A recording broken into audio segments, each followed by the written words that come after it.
what you have to do, but it's not always possible to also get exactly what you want. But for us, for me, it's really clear what we are lacking this season. Well, the boos rang out, Martin, at full time, and many of the Liverpool fans, Simon, are not having them any longer. One wonders what he's going to do now, or if he has any time left to do what he wants to do and win them back round.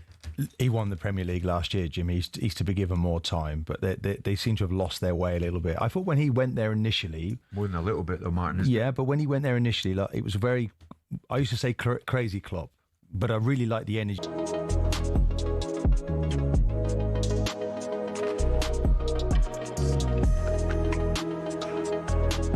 talkSPORT Sports Update, powered by the Nissan van range. Scoring a winning hat-trick of performance, payload and price. Search Nissan Vans or head to your local Nissan Van Centre.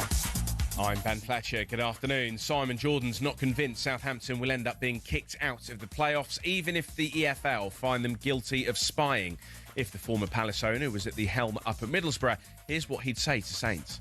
I will provide the most robust evidence I possibly can and make your life as miserable as I possibly can and try and get you sporting sanctions, or we do a deal and I drop hands and you compensate me for the challenges that you put yourself in the middle of because of your behaviour and the compromise that I've had to have as a result of it. Simon suggests asking for 10% of the profits if Southampton are promoted. They beat Middlesbrough 2-1 after extra time. It's now claimed Middlesbrough have evidence Saints spied on at least 2 other clubs, but Danny Murphy doesn't think Saints benefited from any alleged spying. The only little tiny advantage you might gain is if someone's fit or not fit, which you'd know anyway, because the lads all know each other.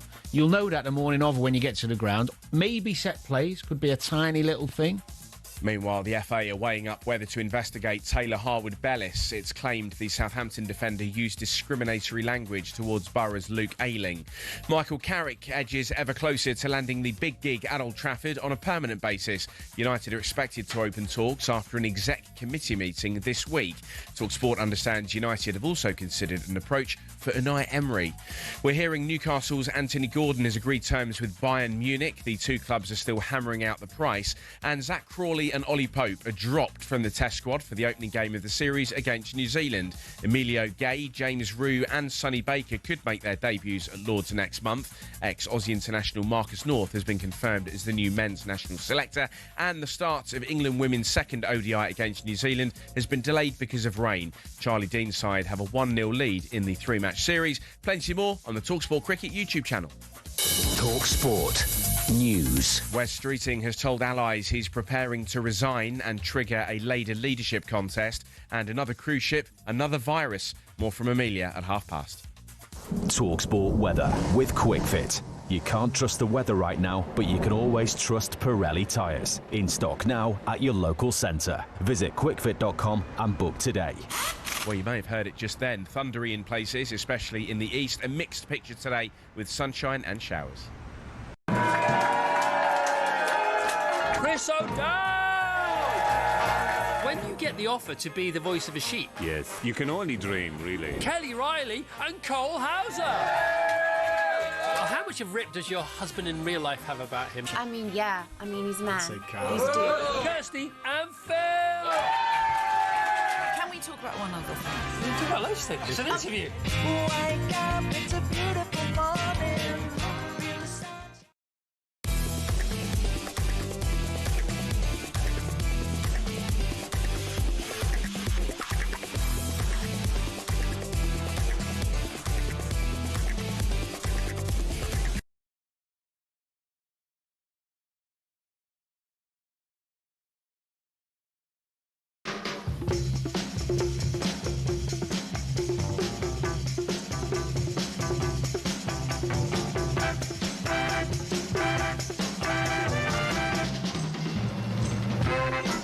Hello, you're listening to Rushden on talkSPORT. Hawksby and Jacobs for the Wambar generation. What's coming up between now and 4, Charlie? Hey, Max, I value your kindness. You're a nice man. In a tough world, kindness is sometimes all you need. Yeah, thanks, Charlie. We'll begin with Spygate after Southampton made it to Wembley last night. Former Real Madrid president Ramon Calderon joins us to discuss Jose and Florentino Perez. And we'll hear from Hearts and Celtic podcasters before tonight's huge games in the SPL. We'll do some Manchester City ahead of their game with Palace tonight, the title race, and some Man United as they officially open talks with Michael Carrick for next season. And rugby legend Jason Robinson joins us to talk about his foundation. Yes, the NFL's UK General Manager joins us. Harmy will tell us about the first England Test squad of the summer and its brand new game. It's a brand new game of Wheel of Football. Yes, that's exciting. It's a brand new game of Wheel of Football. Yes, I like the sound effects as well. Good afternoon, everyone. Good afternoon, Charlie. And on the Wheel of Football, yes, an update. Obviously, people are desperate to know. I think it's leading all the bulletin. It is, fortunately for Southampton, it is pushing Southampton down to the second story. Wow, okay. Is the big sing-off between Linvoy Primus and Craig Johnston.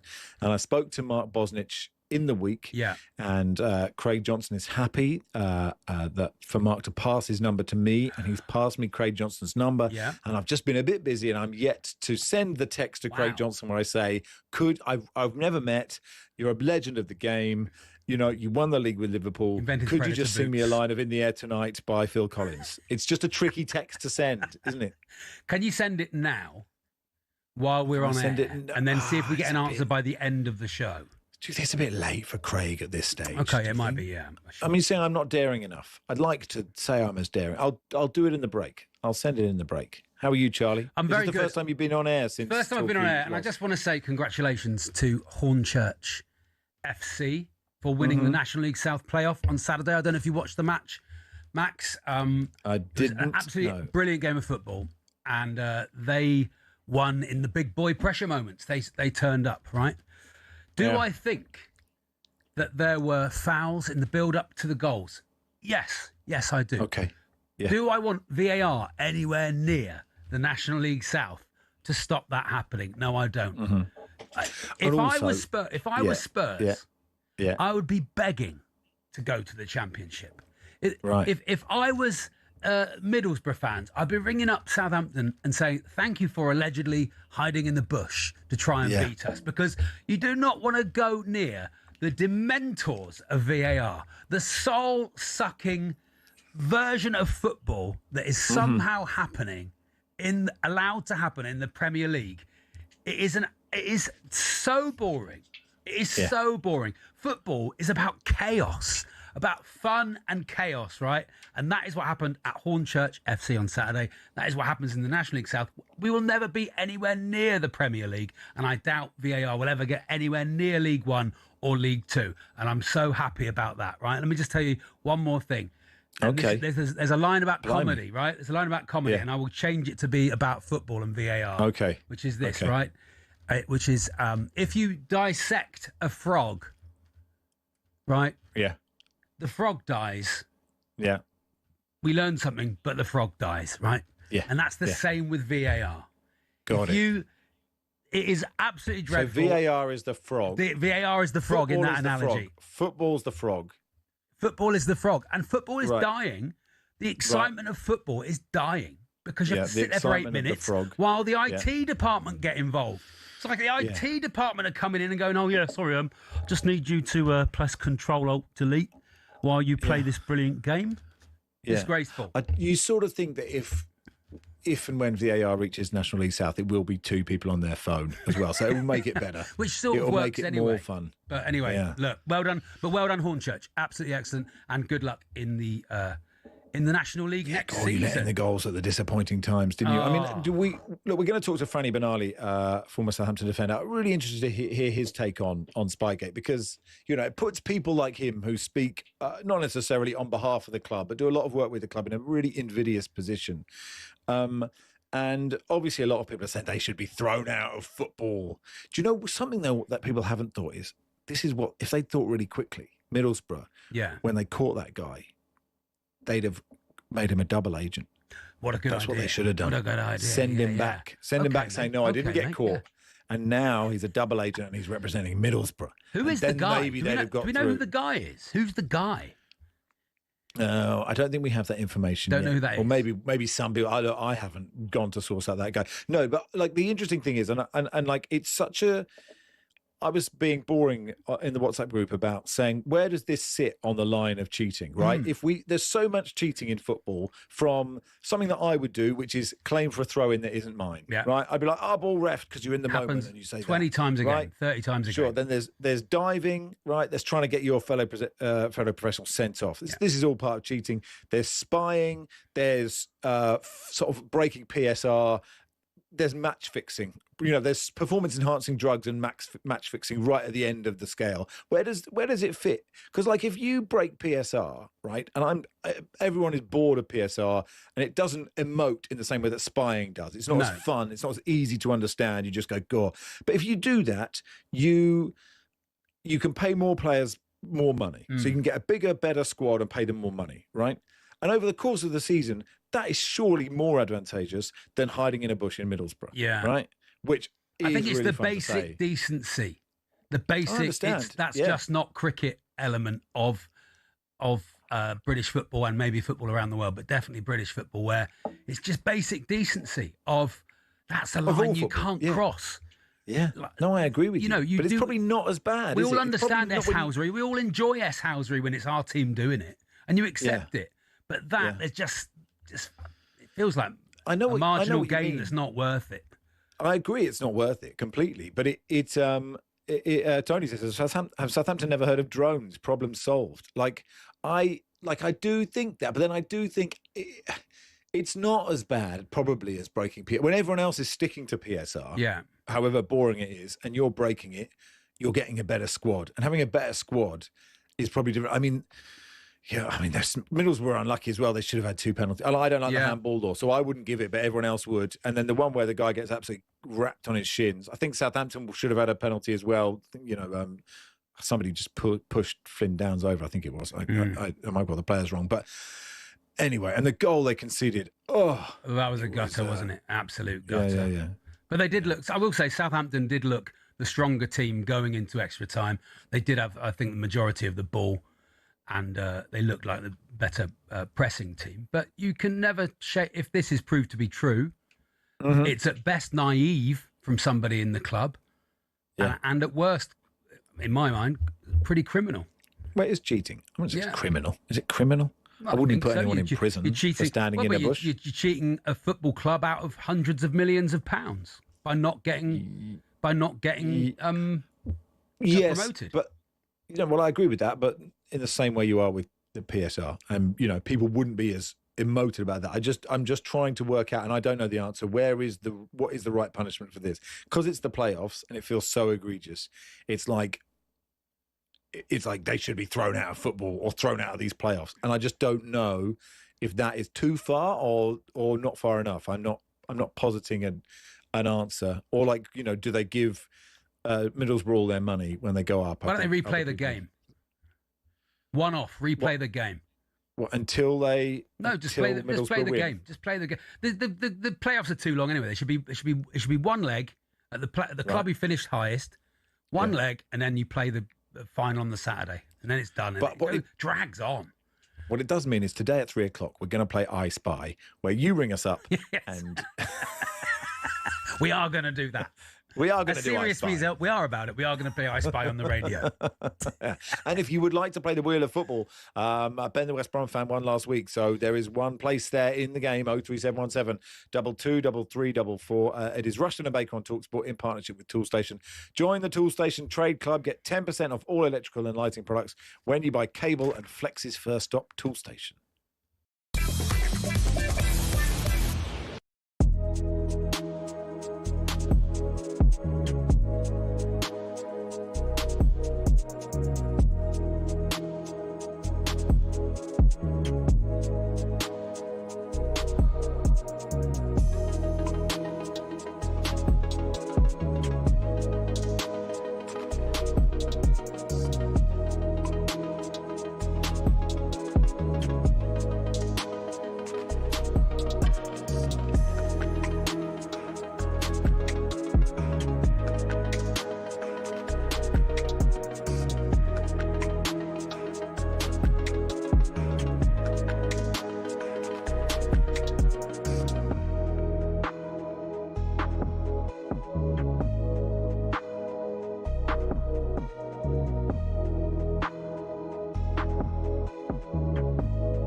going to be a fun run. I mean, with the Premier League, I think it really is in our hands now. I can't see us giving it away with our remaining fixtures, especially Burnley at home next Monday night, which I will be going to. Kurt, I feel as well, Man City will drop points. I really believe it. Bournemouth away. Irio's last game, home game of the season, and they're fighting for Champions League. That's a tough game for Man City. Yeah, correct me if I'm wrong. If obviously Aston Villa go and win the Europa League final, doesn't that open up sixth place? Yeah. Yeah. So Bournemouth have got it all to fight for. Because Brighton have got 2 winnable games behind them as well, so they know they probably need 2 wins. Bournemouth. Yeah, Brighton have been in great form as well. So yeah, it's going to be an interesting one. But guys, I've got to tell you, and I know you guys have probably already been told, but a lot of rival fans listening to this are going to think I'm crazy. I actually, a few weeks ago, had Mikel Arteta's face tattooed on my forearm. No, I don't believe you. I really have. It's on my TikTok page. I don't know if I'm allowed to say the name of it, am I? Yeah, I don't see why not. Yeah, so if for anyone listening, it's called Arsenal.overflow. And yeah, you'll find it on TikTok. It's pinned at the top of my profile. I had Mikel Arteta's face tattooed alongside Thierry Henry and Emirates Stadium in the background because I do believe in this man. I do believe he is the one that's going to get us over that line, get us the trophies. And once these come in this season, I think we're just going to keep on going. Then I think the next couple of seasons we'll continue winning a lot more silverware.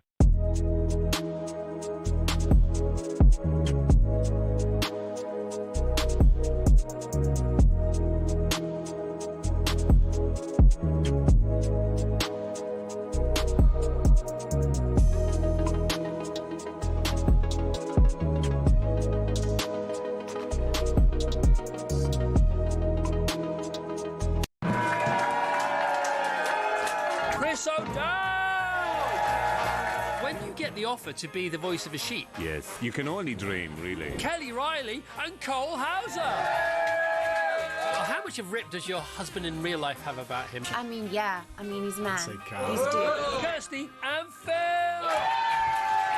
Can we talk about one other thing? We can talk about loads of things. It's an interview. Wake up, it's a beautiful morning.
Good afternoon, it's Max Rushden and Charlie Baker with you on talkSPORT until 4. Ben says, are we sure he was spying in the bushes and not just looking for ladybirds to volley?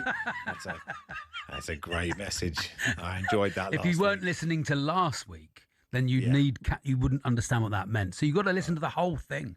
If you miss out an episode, then you don't understand what's going on. What you need to do is go back to the start of the original warm-up, me and Berry, and then when Charlie joins on the Saturday, listen to all of those, and then you'll be up to speed. Mark says, serious start, boys. Stinks of unretired award hunting to me. Too much serious stuff about sport so far, says Richard. Glad to hear I Spy is coming later. Or I'd be touching that dial. And David says, can your career be the frog, Max? Thank you so much. Isn't it? Appreciate that. Right, let's we'll talk to Franny Benali, former Southampton defender, in just a second. Before that, let's hear from Middlesbrough boss Kim Hellberg. Speaking to the media after his side were beaten by Southampton last night, knocked out the playoffs. He said that Spygate had broken his heart.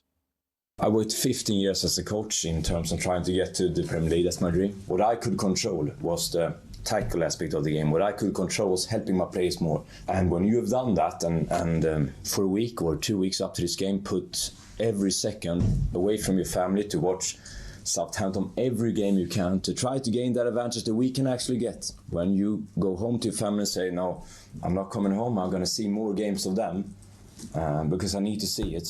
And this is the thing, if we wouldn't have caught that man and what they send up 5 hours to drive, you would sit there and say, well done in tactical aspect maybe of the game, and I would go home and feel like I have failed in that aspect that I had to help my players with. And when that is taken away from you in that way, when someone decides to, we're not going to watch every game, we send someone instead and film the session, it breaks my heart in terms of all those things I believed in. That's my feelings about it, and I think that is disgraceful. Kim Helberg there, not holding back, Middlesbrough boss. Let's talk to former Southampton defender Francis Benali. Hey, Franny, you okay? Hey, Franny. Hey, Max. Hey, Charlie. All good, thanks. Yeah, good, thank you. Yeah, good. And I really appreciate you coming on, because you didn't have to, because I feel like, as somebody who loves Southampton and has done lots of work for the club and has done amazing work, right? And I presume you're a very honest guy. You should be celebrating your club getting to the playoff final. And I don't know if you are celebrating. I don't know if you're annoyed with the club itself, or I don't know how you feel about this whole situation. Oh, for sure. I'm celebrating the fact that the team have reached the playoff final. Am I happy that the reputation of our club's been tarnished by this allegation or this charge? Clearly not. You don't want to be associated with this kind of thing. There's obviously the charge from the EFL. The club have made a couple of statements, yet they're still to respond further. And I think it's one of those scenarios that clearly there's been that in the background around what were two really good matches between two very close opponents. Middlesbrough outstanding in the first leg, absolutely battered Southampton in the first half, and they were brilliant, I thought, in the game last night for the first half an hour. Southampton really struggled to get to grips with the Borough side yesterday, but worked their way back into the game and obviously got back on level terms. And you could say maybe a little bit fortunate to have got the winner, but what a time to score it. And I'd say over the two games, Southampton were very much worthy winners to go through to the final. Yeah, look, loads of people at the club. You know lots of people who support Southampton. What is the general chat? Is it people are making a mountain out of a molehill, or is the sort of happiness and the excitement tempered somewhat? Yeah, I think that's fair to say. It does take a bit of the shine off the achievement, which has been incredible.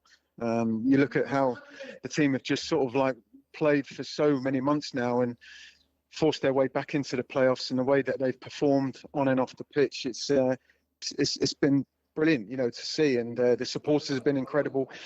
Certainly, when there's all this, charge in the background that has yet to be responded to further by the club, and it's hard to see. Like I say, my love for the club has always been there, and that doesn't change. But do you want to be associated with this kind of situation? No, clearly.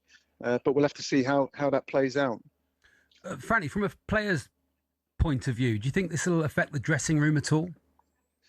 I think what we saw last night was the guys, they didn't start either of the two semi-final legs particularly well, but they showed their quality and their resilience and how they can work their ways back into games and turn things around.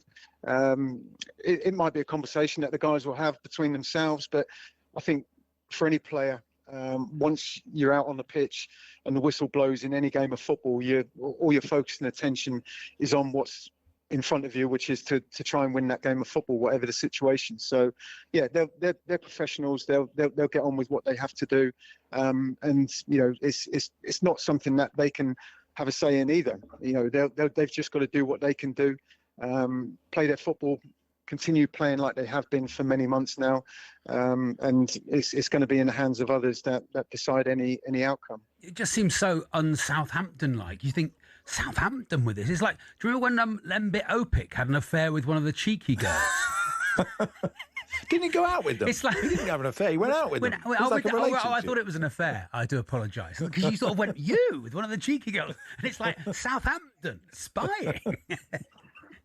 Yeah, I mean, there's been clearly a lot of noise around the allegation, or not allegation, the charge, hasn't there? And it does leave a little bit of a sour taste in your mouth. But it's it's something that has got to be responded to in further detail. In some ways, it's really hard for me to comment any further because we don't know the real ins and outs and the facts of it yet. So that I guess we'll find out over time. But yeah, clearly I don't want to be talking about situations like this, and supporters don't want that scenario over their club either. No one does within the club, the players, the staff, the supporters, nobody.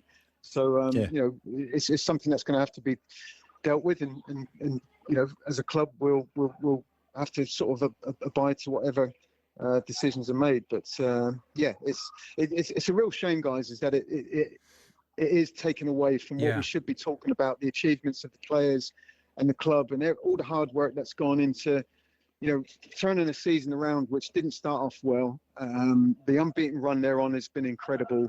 They forced their way back into it, and it was a fabulous game of football last night to watch. I've been able to follow it. I'm not in the country at the moment. I'm away working on a cruise ship and in sunnier climes, but I could even feel the atmosphere of the whole occasion. It was, clearly it's highly charged with everything surrounding the game, but there was some real big moments in the match last night, which could have gone either way for both teams. All right, look, Franny, you're a good man because you really have to come on. It's put people like you in an invidious position. But I do have to ask: are you doing cabaret? What's happening on the cruise ship?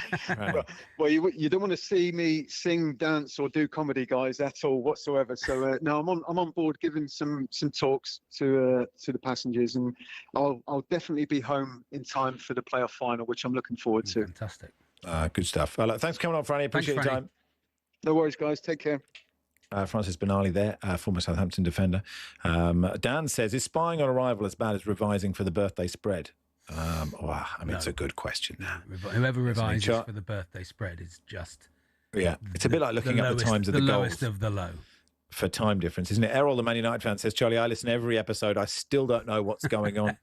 Max, let's just say we really appreciate Franny coming on there. I know we said it to him, but, we said, didn't we? We're going to ask you about this.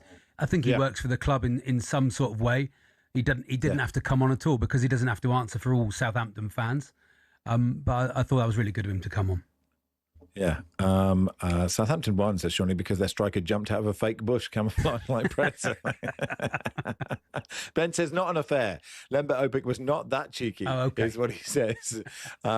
Anyway, it is Max and Charlie with you until 4 this afternoon. We will do footballers you've met on cruise ships. See what that's nice. See what kind of team we could build. Not footballers you've met while cruising. That's a whole other text topic. What we could do is build both and see who would beat who. Is cruise ship versus cruising? Is that the? It's Rushden and Baker on talkSPORT in partnership with Toolstation. Join the Toolstation Trade Club. Get 10% off electrical and lighting products when you buy cable and Flex's first stock Toolstation. Ramon Calderon, former Real Madrid president, will come on. I don't know if you've seen or heard or read what the current Real Madrid president said in a press conference. It was absolutely extraordinary. So we'll talk about that, and we'll talk about Jose Mourinho going back to the Bernabeu as well.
I look back on it, it's probably one of the best shows we've ever put on.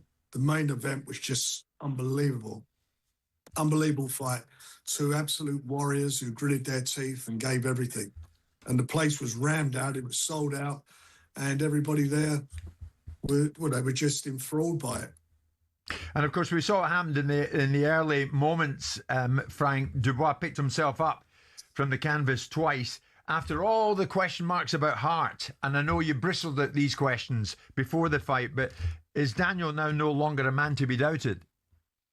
Well, look at the punches that he took. And he got up and he gritted his teeth and got on with it. And he's matured, and he boxed extremely well. I watched it back on the replay on TV, and I thought it actually looked better on the replay than he did when I was watching it. I thought he was excellent, and he was so good afterwards. The way he praised Fabio for his, the part he played in the fight.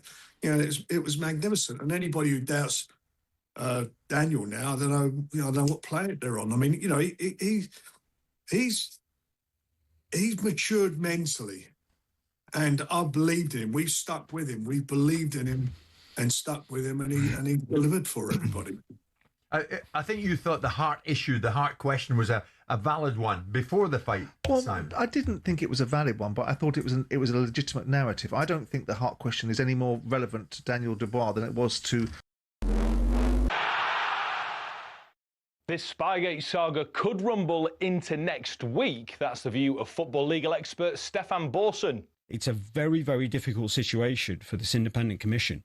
I don't see how anybody can know that it's heading in the direction of sporting sanction, notwithstanding the fact that clearly, if you spy on a team, the reason is to gain an advantage. We understand Middlesbrough have evidence that Southampton spied on 2 other clubs. It ended a 2-1 home win for Saints after extra time in a tense playoff semi.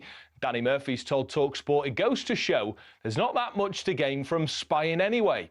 The impact of what they did, although it's wrong on the pitch, as Simon said, the evidence of the game tells you there was no impact. This is the FA are deciding whether to investigate Taylor Harwood-Bellis. It's claimed the Southampton defender used discriminatory language towards Borough's Luke Ayling.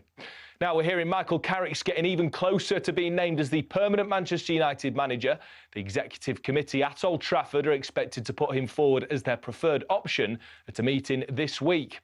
Anthony Gordon is said to have agreed terms with Bayern Munich. Newcastle want at least 75 million for the winger. And some breaking news from the world of cricket. Zach Crawley has been dropped from the England Test squad. With an opening spot available, Durham batter Emilio Gray has received his first call-up. Get all the latest on our website at talksport.com.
Very spy music.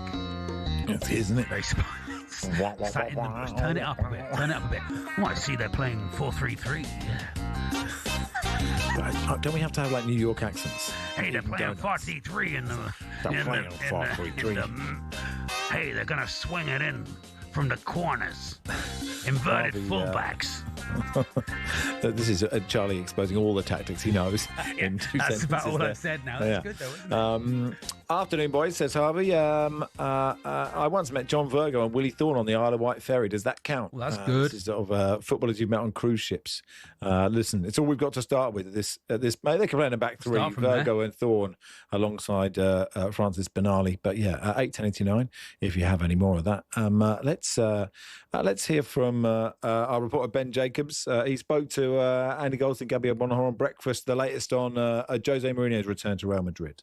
Real Madrid are trying to move forwards, and reappointing Jose Mourinho will be seen almost like when Liverpool brought a series of names back, and I'm sure that Real will bill it as so-called back to the future. It's no longer about Real Madrid taking collective, collaborative decisions. This is Perez driving an appointment of Jose Mourinho, and there are people within Real Madrid, including, I'm told, some players, that are not necessarily in favour of Jose Mourinho returning, and yet Perez will take the final say. And right now I can tell you there's virtually an agreement in principle to bring Jose. Let's talk to Ramon Calderon, former Real Madrid president. Hey, Ramon, how are you? Hello, very good afternoon. We'll get on to Florentino Perez's extraordinary press conference. I don't know if you ever gave a press conference like that. But on Mourinho, that is really interesting that, there are people within Real Madrid who don't necessarily want him. There are players who don't necessarily want him. But Perez wants him and is going to get him. If you were in charge still, would you get Jose Mourinho?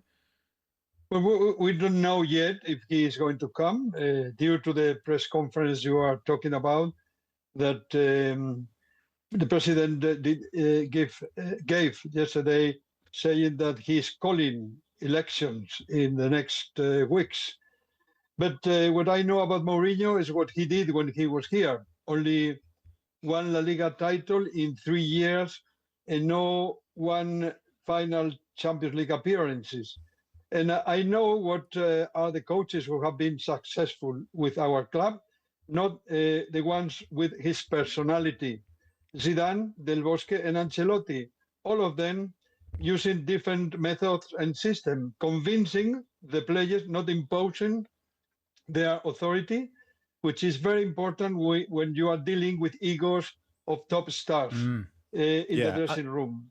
That's my opinion. We know what has happened before, and therefore I would look for coaches of that characteristics. Yeah, I mean, there is this idea that the Real Madrid squad is kind of unmanageable. That they won't listen to a coach imposing tactics. Is that, or even just like trying to bring any tactics in? Is that fair or not? No, I don't think so. There have been, as I just said, coaches who have been very successful here, winning Champions League and many titles and victories, and having players who played very well as a team. So the point is that it's difficult sometimes in a club that is very demanding. It's a club where to win is an obligation, which is a problem. It's not a success. You're obliged to win. And also sometimes there are the whims of the president, like it happened with Xabi Alonso. He was, as you know, sacked only 5 months after being signed. And after that, he appointed someone who had no experience. So the coach who come here must deal at this moment, not only with the fans, but only with the president. Do you think that's a good sign for a football club, Ramon, that you need to bring in someone with a bigger ego than the players for it to find some success? Is that a sustainable way of running a football club, or is Real Madrid a completely different prospect? I would say that it's been working many times, having top stars, very good players, top players of the world, but coaches who understand the mentality of those players, that you have to convince them about your system, not to impose them. You have to use, as I always say, iron fist in a velvet glove. I think that's the way a coach can be successful with Real Madrid, with those special players that we always have here. Florentino Perez is the president. He did this press conference yesterday where he said, look, I'm not going to resign. I'll call elections, but I'm going nowhere. He said, they're going to have to shoot me because I have the support of all Madrid's members. I'm going to finish the bad people. Do you have any idea what he's talking about?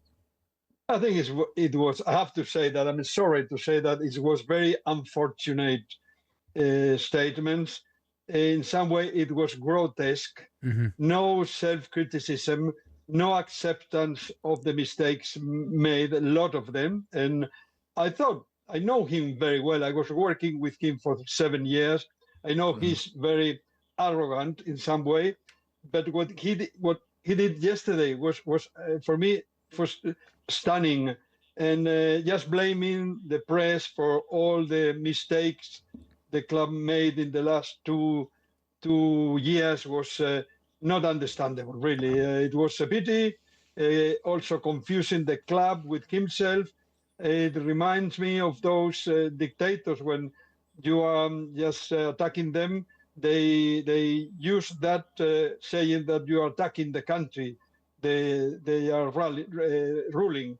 So no, I saw a completely person that I knew before. Very nervous, was managing papers without incoherence, not trying to use any argument, but that the press has been the one to blame for all the problems the club has had in the last 2 years. So really incredible, in my opinion.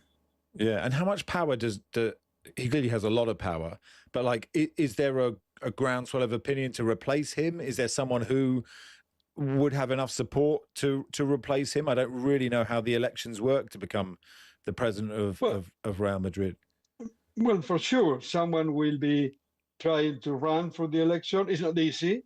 The bylaws of the company of the club are very strict. You need 20 years time being member, which is, well, a lot of members have that condition. But also you have to put a bank guarantee of nearly 200 million euros. Maybe someone can do that, but it's true that it's not easy. And on top of that, I think he has already still the credit of the members. In the last decade, he's got many titles, he's done many things well, and I suppose that if he runs, as he said, for the presidency again, the members will support him, will back him. That's why I didn't understand the press conference that he organized yesterday. If he would have said, I tried to know if the members are backing me, and that's why I'm going to call the election now. But that full stop, nothing more. What happened in an hour was, for me, was really unfortunate. Ramon, thanks so much for coming on. We appreciate your time. My pleasure. Bye-bye. Ramon Calderon there, former Real Madrid president.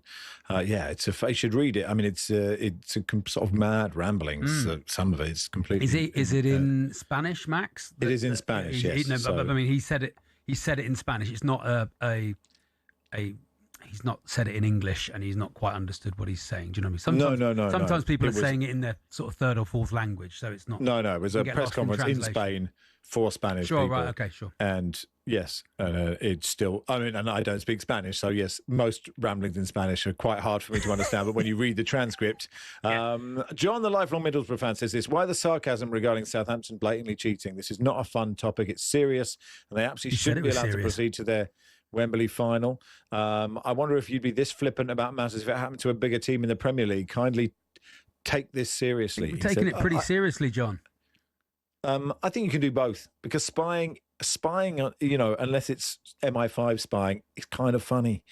But at the same time, I agree with John. It's, if I was a Middlesbrough fan, I'd be furious because we've lost to a team that. Well, we also had that discussion as well, John. Yeah. How gutting it is as well. So. Yeah. So, but it's never call again.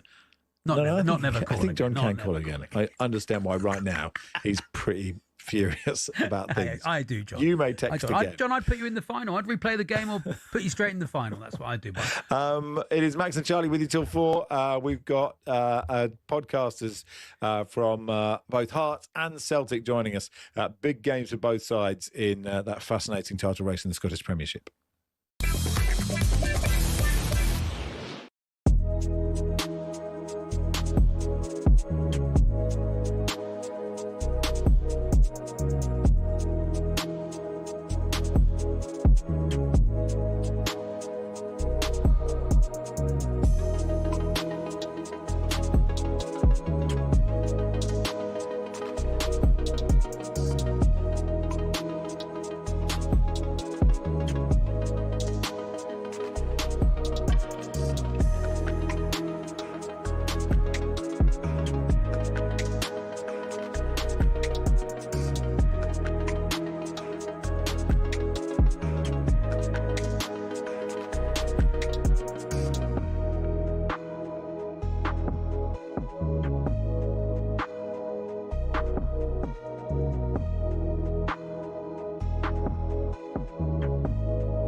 cable work. Oh, is it? Okay, so, yeah. This is Never Ever by All Saints, but why are we playing it, I hear you ask? Well, I think this is nuts, what I'm going to tell you now. I was out Saturday night, with our friends John and Emma, right? Went for a curry. And, are you all right? Sorry. Turn it up, he wants more of it. Turn it up a bit. Sorry, no, carry on, sorry. Go on. Ready? Here we go, you got a good bit now. Come on. Vocabulary runs through my head. The alphabet runs right from... Oh, he's going to struggle with that. Oh, you got it. What a tune, by the way. So I was out with my friends on Saturday night. I went out for a curry. And John's wife, Emma, said to me, I've never, ever, bearing in mind she's our age, right? I mean, I'm a little bit older than you. Ever had a cup of tea or coffee. And I went, I don't believe you. I don't believe that. And she said, I don't want to quote the All Saints, I promise you I've never ever. And I went, you must, like, maybe 20 years. Yeah. I've never, ever really had a cup of coffee or a cup of tea. And I find that insane. I think that's crazy. Yeah. That is bizarre, isn't it? Now, when I was talking to your producer, he's not mine, Posh Ollie. Yeah, very posh, by the way, Ollie. Yeah, Wimbledon. Yeah, I'm sure you must have walked into this building and looked for the Times radio and just taken a left rather than... Chris O'Dowd! When you get the offer to be the voice of a sheep... Yes, you can only dream, really. Kelly Riley and Cole Hauser! Well, how much of Rip does your husband in real life have about him? I mean, yeah. I mean, he's a man. He's a dude. Kirsty and Phil! Can we talk about one other thing? We can talk about loads of things. It's an interview. Wake up, it's a beautiful morning.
Get that winning feeling, courtesy of talkSPORT Win. Yeah, would you like £25,000 completely tax-free at talkSPORT? Our competition's just got a whole lot bigger with even more prizes up for grabs to give you that winning feeling. To celebrate, we're giving you the chance to win big with 25 grand. Get it, your entry in now, and here is Charlie to tell you how to do it. For your chance to win, head to talksportwin.com or text WIN to 83338 texts. And online entries cost £2.50 plus your standard network rate. There's no gap between 83338 and text, so I thought that was what you had to text, but okay. You have to text WIN to 83338, full stop. Texts and online entries cost £2.50 plus your standard network rate, or you can call 0343 418 7260. Entries must be in by the 18th of May 2026 at 4 p.m, and that's when you'll need to answer your phone. If it rings, 18 plus UK residents only. This is a network promotion. Full T's and C's at talksportwin.com. For your chance to win, text WIN to 83338 now. And that's all we have time for and today. That's it. Thanks for coming in. Drive is next. Right. Massive games in the Scottish Premiership tonight. Hearts top of the table with 77 points. Celtic have 76. Oof. Hearts have a better goal difference by 3. Hearts are home to Falkirk. Celtic go to Motherwell. Remember, they play each other on the final day of the season. Liam Corbett is from This Is My Story, the Hearts podcast. Joins us now. Hey, Liam. Hey, Liam. Hey, then, boys. Is all good? Yeah, good. Thank you. Yeah, good. And John Dykes is from A Celtic State of Mind. Hey, John. I'm good. How are you guys? Yeah, good, thank you. Yeah, good. So, look, we all know, Liam, you're the good guys for everyone. You're the goodies in this. Liam, how stressed are you at the moment? Yeah, massively. Massively. It's been a good laugh all season until it actually means something. And now nervous, anxious, terrified, you name it, I'm all of the above. Yeah, and it is. I mean, it is just so, like, that point at Motherwell, like, it could turn out to be such a massive point, because it's not easy. Celtic got them tonight. I don't know how you felt after that draw at the weekend, Liam. Yeah, it'll either turn it to be 2 points dropped or a valuable point, depending on how Celtic perform there. Motherwell have probably been the surprise package of Scottish football. I know I say that as sitting top of the league where no one expected Hearts to be, but Motherwell have, I think they were 8th or 9th last season, and their manager has got them playing some proper football. So I'm hoping that it was a point gained and that they give Celtic a hard time tonight. Celtic struggled there earlier in the season, although they had a Bampot manager. They've got a much better manager than they do then. So I'm hoping and praying, I've got everything crossed, that Motherwell can get a win. Paul, sorry, Paul, I called you John. You're Paul John Dykes, not just John. So, Paul, thanks for calling. How do you feel being the bad guys in this whole scenario? No problem being the villains. I think what Hearts have done this season has shone a light on Scottish football. There is no doubt about that. A lot of people are interested in what's happening because it isn't Celtic and Rangers. But Liam needs to get used to it, because I think Hearts have got a plan. They've got a vision. And if that vision comes to fruition, then they're going to be involved year on year. Will they be the new force in Scottish football, the second force in Scottish football? If so, Liam has to get used to that, because he's a nervous wreck right now, isn't he? Paul, is there any bit of you as a Celtic fan, for the greater good of Scottish football, that if you can get it into a 3-horse race rather than a 2-horse race, more money will be attracted to the Scottish Premiership, so everybody benefits? Is that in your, or you just want to win every single year? Well, my big thing at the beginning of every season is, how can we progress in Europe? Now, you're not going to do that if it's a 1-horse race, and you're not going to do it if you're winning quadruple trebles. As much as I loved every single bit of that, how was the progress in Europe? That's a big question. And the only way you do that is by having a competitive league. So everybody looks at Celtic and Rangers and the heritage and the history and the trophies, and they think it's always going to be us. I've always felt the capital sides had to step up. Hibs and Hearts, massive fan bases, big histories, they had to step up, and there's been a couple of false dawns. But Hearts mean business. Tony Bloom means business. Wherever he has gone, he has found success. He's probably done it a little bit ahead of time this season, and they're not over the line. Obviously, I hope they don't get over the line. But it's been great for Scottish football, no doubt about it. Liam, the way the league splits, I've always been aware of it, but I think this sort of makes it harder to win the league in many ways, that you get to this point and you've still got to play all the hard teams around you. I've been caned for this online because I'm not a massive fan of the split, but that was before we were sitting top of the league. I understand why they did it, Scottish football, and Paul John was right to mention there that I actually think a collective of the teams outside the Celtic and Rangers should have been doing more and should do more. I know that's easy to say given financial restrictions and all that sort of stuff, but we've let them off the hook. You know, Rangers went to the bottom of the pyramid in Scotland, and within 7 years we're back winning trophies and playing in European Cup finals. For Aberdeen, Hearts and Hibs, that's embarrassing. We had an opportunity to do that. So the split, as exciting as it's going to be, ask me again on Saturday at 3 o'clock if I like the split. If Hearts win the league, it's the best thing that's ever happened. But Liam, do you go with what Paul John said there, that this isn't just a one-off? Because if I was a Hearts fan, I'd be thinking, wow, you know, Rangers had Russell Martin for a bit, Celtic had Wilfred Nancy for a bit, you know, moments, and they might be good managers at other times that just really didn't work. They both had absolutely terrible months in this campaign. Are you looking at this going, we have to do it this time because you just don't know when the next one will be? Or do you follow what Paul John had said this is the start of, you know, something that could be a common thing? Well, you definitely can't ignore the fact that this is a golden opportunity. You know, like I said, it is year one of a 10-year plan as Tony Bloom set out, and things have went significantly in our favour in terms of how Celtic and Rangers find themselves right now. But I always go back to this time last season when Aberdeen started the league campaign pretty well. Everybody said this is the only, if Aberdeen don't do it now, they'll never do it because Celtic and Rangers won't get worse. They're significantly worse than they were this time last season. So Rangers have invested close to £50 million in that squad and are going to finish third. Something that Hearts, Hibs, Aberdeen have been doing on shoestring budgets for season after season. So Rangers will definitely have to react and do something. But again, if the unthinkable happens from a Hearts perspective and Celtic win the league and cup double, whoever takes that Rangers job he'll be lucky to be in a job by November, such as the pressure cooker of Glasgow if they start slowly. So Hearts have got a huge advantage of being able to, say we do win the league, we're 10 years ahead of schedule. If we only finish second, that was, if you remember in August, Tony Bloom said he'd be disappointed if Hearts don't finish second this year, and everybody laughed at him. Hearts confirmed themselves as second on Saturday, so he's already achieved what he said he was going to achieve. So next season for Hearts, champions or not champions, we'll just continue. We'll just roll on. It's 1 year of Jamestown Analytics, it's 1 year of Tony Bloom, and more importantly, it's 1 year of Derek McInnes. Derek McInnes' track record at Aberdeen, season after season, he got better and better and better with that Aberdeen side, and had them as close as any team in Scotland to challenge, and the invincible team at Brendan Rodgers, he gave them a scare season after season, and that's arguably one of the greatest Celtic teams assembled in modern history. So plenty to look forward to from a Hearts perspective. And what would normally happen with Derek McInnes having that much success is that Rangers would come in for him and try and take Derek McInnes off you. But I'm assuming that you think that Tony Bloom has such deep pockets that he'll be able to keep Derek McInnes and make him believe in the project. And I think that's the one. It's the project more than the pockets. I think that anybody, and Paul's right to mention, there's been loads of false dawns. Hearts themselves with Vladimir Romanov, the Russian billionaire that came over and promised the world and left us in administration. So there's been loads of this thing in Scottish football.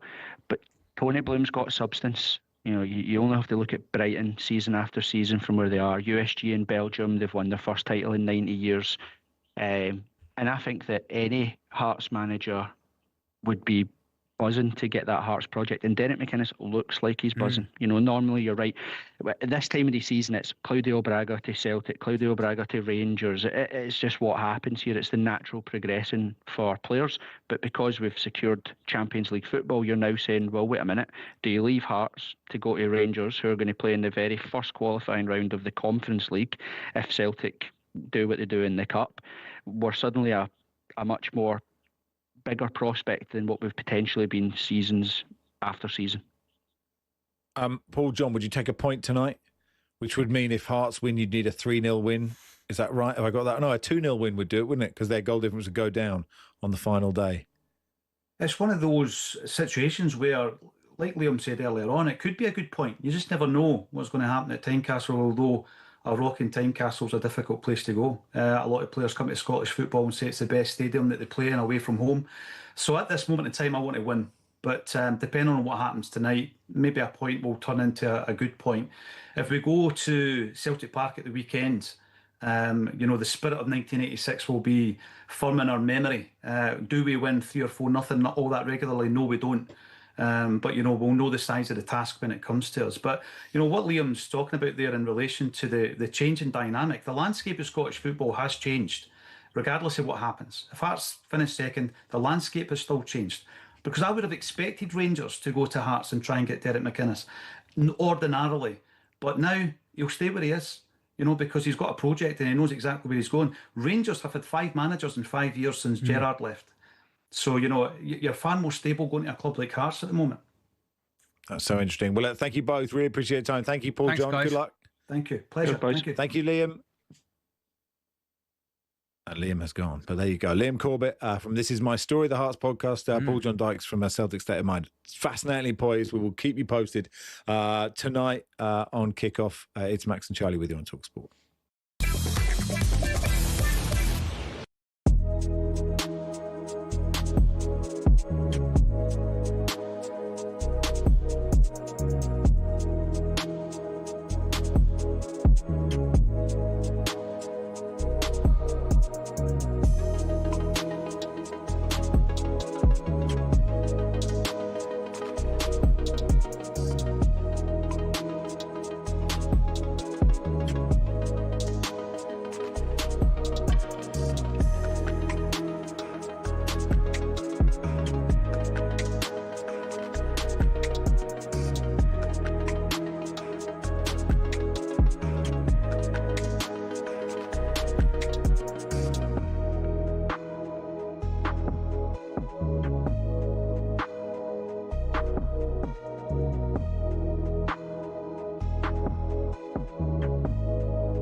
I've spent the season, in fact, the last few seasons, absolutely hammering VAR as one of the most disgraceful, shocking, inconsistent, outrageous and pathetic inventions in the history of world sport. And I would like to make a sincere and humble apology right now to VAR, which I think is a massively misunderstood, brilliant invention that I think should be the template for world sport for the next few decades. No, look, let's be serious. I think that I don't like VAR. I think VAR has sucked the joy out of watching football. I think the constant delays, the constant waiting around, the constant ruining of magical moments because you're never quite sure if it's going to count.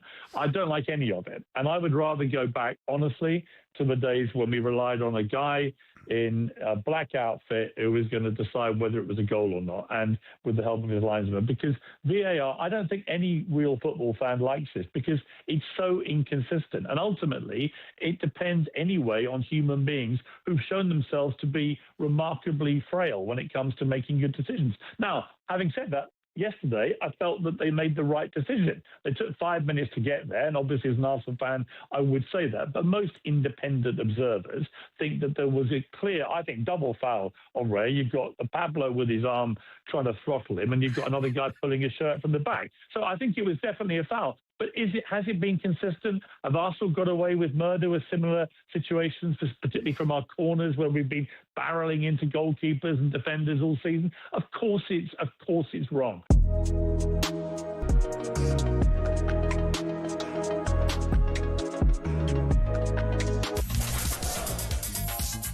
Good afternoon, it's Max Rush and Charlie Baker with you on talkSPORT in partnership with Toolstation.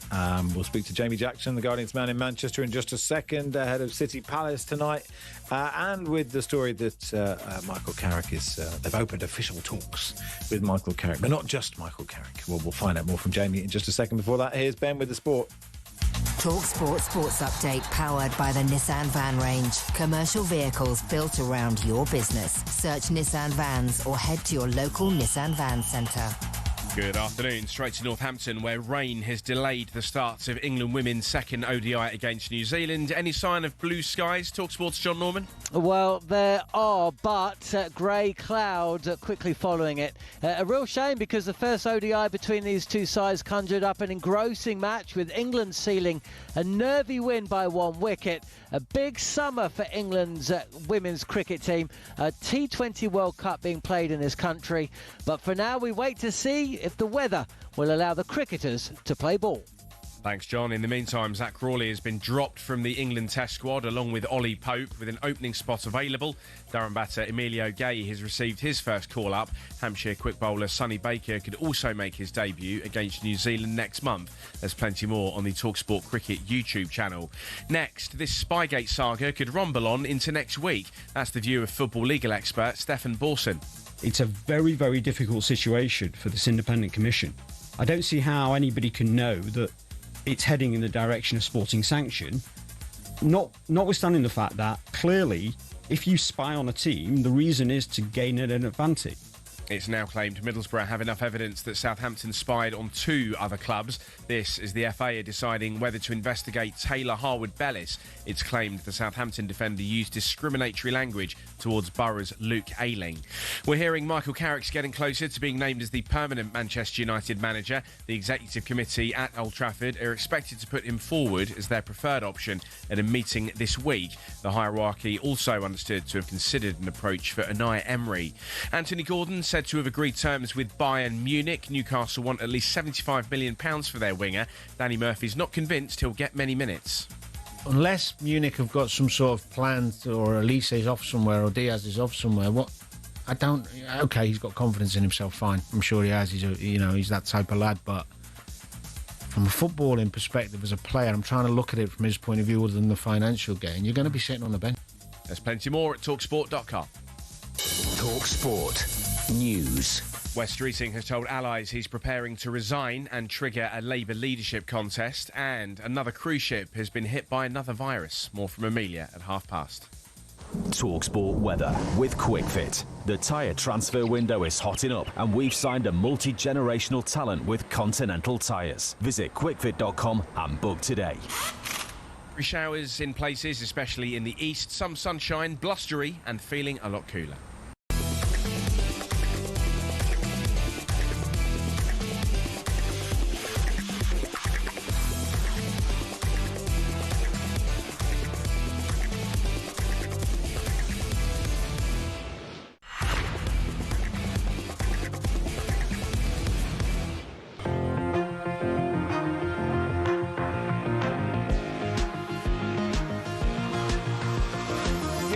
Going through the middle, trying to get them back in the game. Oh, he smashed it over Pickford and scored. You have to think about doing your job out on the pitch. What I can try to think of in the game is to try to help Man City win the football game. It finishes here on what feels like a defining afternoon. West Ham 0, Arsenal 1. How did it affect your mood when you saw the goal? Crystal Palace. They're not given. Crystal Palace. Jumping is like Kwa with the flick. Sa hits it in for 3. This is the standard we created here at the training ground, that we are not just playing for our results, we are playing to improve. It's right-footed, it's in! Oh my word, fathers! In the last second of the game, with the last kick of the game, Doku has equalised and he may just have kept the title race alive. Commentary tonight. Adrian Durham, your host for Kickoff. Sam Matterface, Lucy Ward will be a commentary team for Man City versus Crystal Palace. And the Guardian's Manchester correspondent, Jamie Jackson, will be there as well. Hey, Jamie. Hey, Jamie. Good afternoon, gentlemen. So, 5 points behind, game in hand? I mean, obviously they have to win, don't they? But how confident do you think they'll be tonight? Well, I think they'll be relatively confident of beating Palace. It's interesting you played the clip there, the little preview package. I went to the Everton game. We don't often go away with the Manchester team because obviously one of them's always at home because it was such a big game. And it was just that Gahey moment where he sort of ceded the ball and Barry sort of equalised. And they collapsed then across about 15 minutes. And, it was very well done getting back into the game, etc. With the late Doku equalised. But I just wonder whether that was kind of the moment. That plus obviously the VAR thing at West Ham, of course, on the Sunday. So, yeah, you never know in football, but I'd be surprised. Guardiola, and again in your clip, or in the clip, when he was asked about the VAR, the West Ham, he said Crystal Palace. I was there yesterday at that press conference. That's him obviously trying to keep his players focused on, you have to win tonight, otherwise imagine if you don't win and then Arsenal do slip up, how the regret sort of thing. But, yeah, I mean... Rodri's been a big loss, basically. Since he sort of limped off towards the end of the Arsenal League game, which was last month, which obviously City won, they've not been quite the same as they were in the sort of the sort of, I don't know, purple patch, if you want to call it that. He always denies it, Guardiola, as he has to, because obviously he replaces Rodri with another player in the team, and, you have to sort of give that player confidence. But, any team would be the same. They're not the same without Rodri. They just aren't. They won the Carabao Cup final, basically, because after about 10, 20 minutes at Wembley, he got on the ball and bossed the game. And that's kind of the story of City, stroke Rodri, since they've been really good. It's interesting, isn't it, that Mark Gay mistake? Because had it been an Arsenal player, the amount of chat about bottling it would be so huge. And the narrative had gone to it was City's to lose until that moment. And yet City, for some reason, don't get that tag, do they? Maybe they've just won so much that it doesn't, that's probably it, isn't it? Yeah, I think you're right, Max. I think it was the other way around. Imagine Arsenal or City or Arsenal trying to win after 22 years, coming second the last 3 years. I honestly think it would be the same thing. And, if Arsenal do get over the line, then I guess that will sort of calm down and, they may well go on and, I don't know, win another 2 or 3 leagues the next sort of 4 or 5 years. But I honestly just think it's that. Yeah, I get it that, if you ask me a slightly different question, have Arsenal played, I don't know, Joga Bonito this season, beautiful football? No, they haven't. It's been, how can I say this politely, it's been a sort of North London Tony Pulis-esque ball, in my humble opinion. And I think that's another reason, but I don't think it is the reason that, there's just a sort of seems to be quite a large Arsenal winning the league. I think it is because they haven't done it for so long. And so, what football's like, a little bit like the Spygate thing. To the Southampton fans, it seems to be, a point of hilarity to taunt the Middlesbrough fans that happened to their club. Everything used. There's an element in football, and it can go too far, but it can also be quite humorous, where it's very tribal, and these things are used that way. And I think with Arsenal, it's just that, really. I mean, you have to admire Arteta. He has turned that club around. Yeah. He's done a very good job. They need to get over the line, obviously. Silva leaving and Pep possibly leaving. Are you surprised that hasn't given them a bit more motivation? I don't know if they. I mean, how do you give these players motivation? Little bits like that sometimes do. Yeah, I mean, the Everton game, it was a little bit like the Burnley one, the one before, which I also went to, which they won 1-0.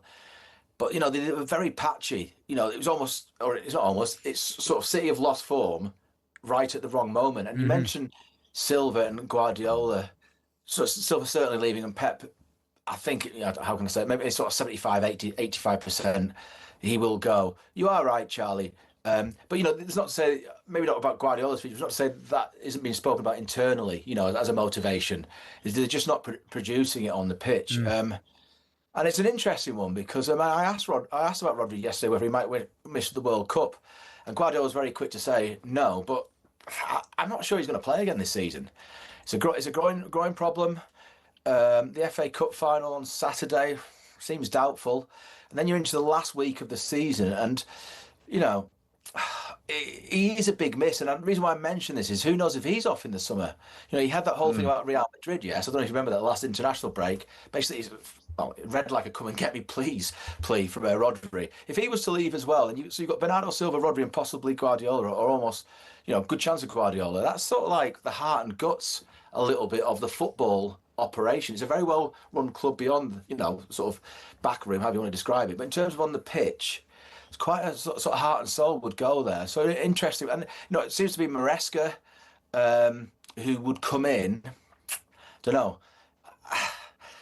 Chelsea were very good at running the dressing room, and so that, under the era of Terry and Drogba, and I think that's what City are after a little bit. You have big players in there, and they're the adults, and they run the team, and and they make sure standards are kept up. And so someone like Maresca comes in. The idea would be sort of float along, but we've seen at Real Madrid what can happen, right? If it is kind of a player power thing. I know it's only just recently happened this season, but you know what I'm saying? And I suppose what I was suggesting is that after this summer, I think that I'd be surprised if City are quite the force. If Guardiola leaves, for the obvious reason, right? It's like when Ferguson, I know it's a slightly different situation because United weren't as well run, but, you miss a basic generational elite manager, it's going to be difficult to continue quite the same vein.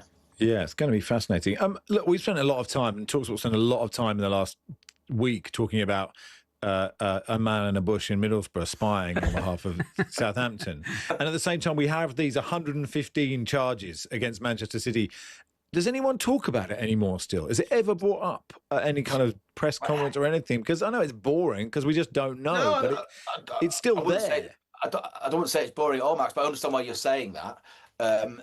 Is it ever brought? I mean, sometimes it does become another point of questioning, but he always sort of says the same thing, Guardiola, when you ask him, which is kind of, let's wait and see, and if we are found guilty, this is obviously the club Manchester City, then we are found guilty, but no one has been found guilty yet. And sometimes he said, you're asking the question almost as if we're already found guilty, etc., etc. I mean, I get that people are saying, well, why would, Middlesbrough might try and hold it up as City have done. And I really do not know the legal, sort of detail on it, but I would suggest that City's is a far more complex set of, arguments or, legal debate, but it is slightly farcical. Bleak, I don't know if you've read Bleak House, or any listeners read Bleak House, but it's a Dickens novel about a legal case that goes on for about, I don't know, it's Jarndyce v. Jarndyce. It goes on for about 50, 60 years. And Dickens is obviously satirising the legal system. And this is kind of football's equivalent of it, where we haven't really got anywhere, really, beyond that we know there's a hearing and legal arguments. And I don't know, is it 3 years now, 2.5 years? And it is slightly ridiculous. Yes, I agree. If only there would be a show on talkSPORT that doesn't bring it back to quoting Dickens. I don't know. Eventually, one day we'll get there, won't we? Thank you, Jamie. Good stuff. Jamie Jackson there, Guardian's Manchester football correspondent. That's the thing. I pretend to be urbane and cultured, but I haven't read Bleak House. I've not read Bleak House. No, I nodded like I had, but I haven't read Bleak House. Yeah, we both nodded. I've read Oliver Twist. All right. I've watched the Pickwick Papers. There we go. Does that help? I've listened to the soundtrack where Harry Seacombe plays Mr. Pickwick. Oh, okay. In the movie. So, there's look, Pick- we're there's a getting movie of there. Pickwick. You know, well, we'll take any. What on earth are we going to take about Charles Dickens? Dickens footballers, What Dickens is have that we what we're read? doing? Dickens footballers. Charles Dickens footballers.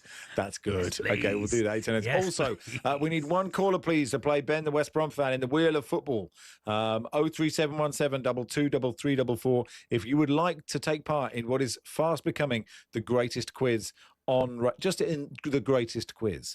03717 223344. Max and Charlie with you until 4. Jason Robinson, England rugby legend. Brilliant. Both codes. What a player he was. Will join us to talk about his foundation in just a second.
Christ on a bike. If you don't win it from now, in terms of beating Burnley and beating Crystal Palace, they've got nothing to play for either side, then you don't deserve to be champions, do you?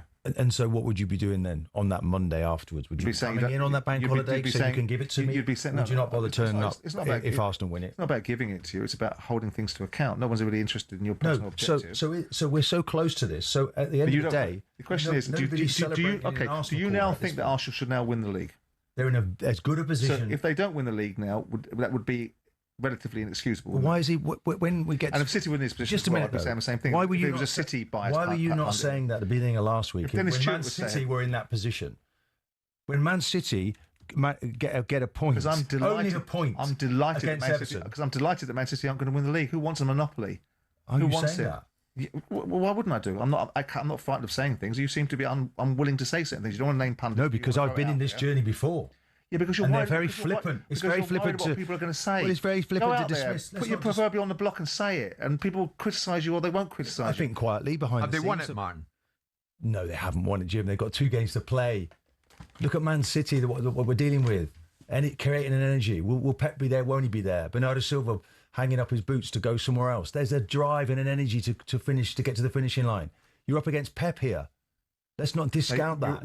You have to earn this. You're not up against Pep. You're up against Burnley and Crystal Palace. That's it. And if you don't beat Burnley and Crystal Palace, no, it's like a tug of war. No, you're on that. Burnley. You're on that rope, and that rope's starting to come Arsenal's way. Right.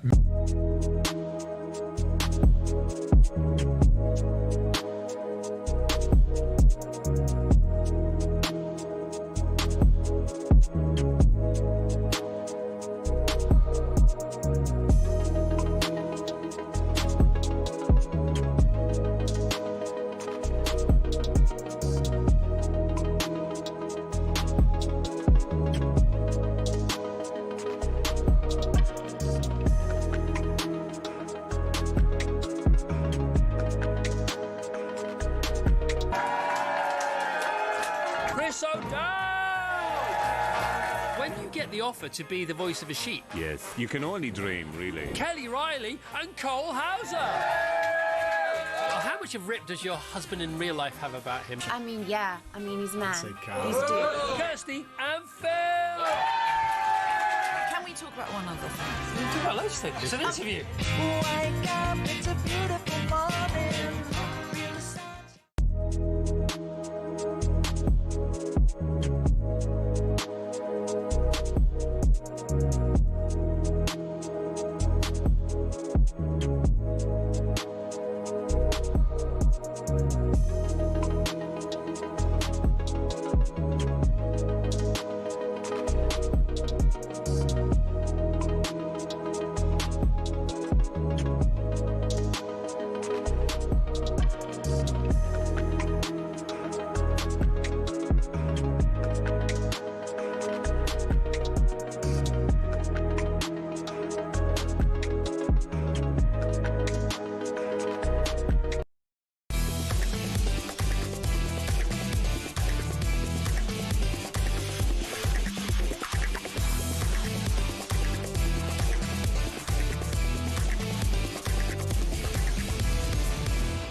Afternoon, you're listening to Max Rushden and Charlie Baker on talkSPORT. Let's talk to a rugby legend of both codes.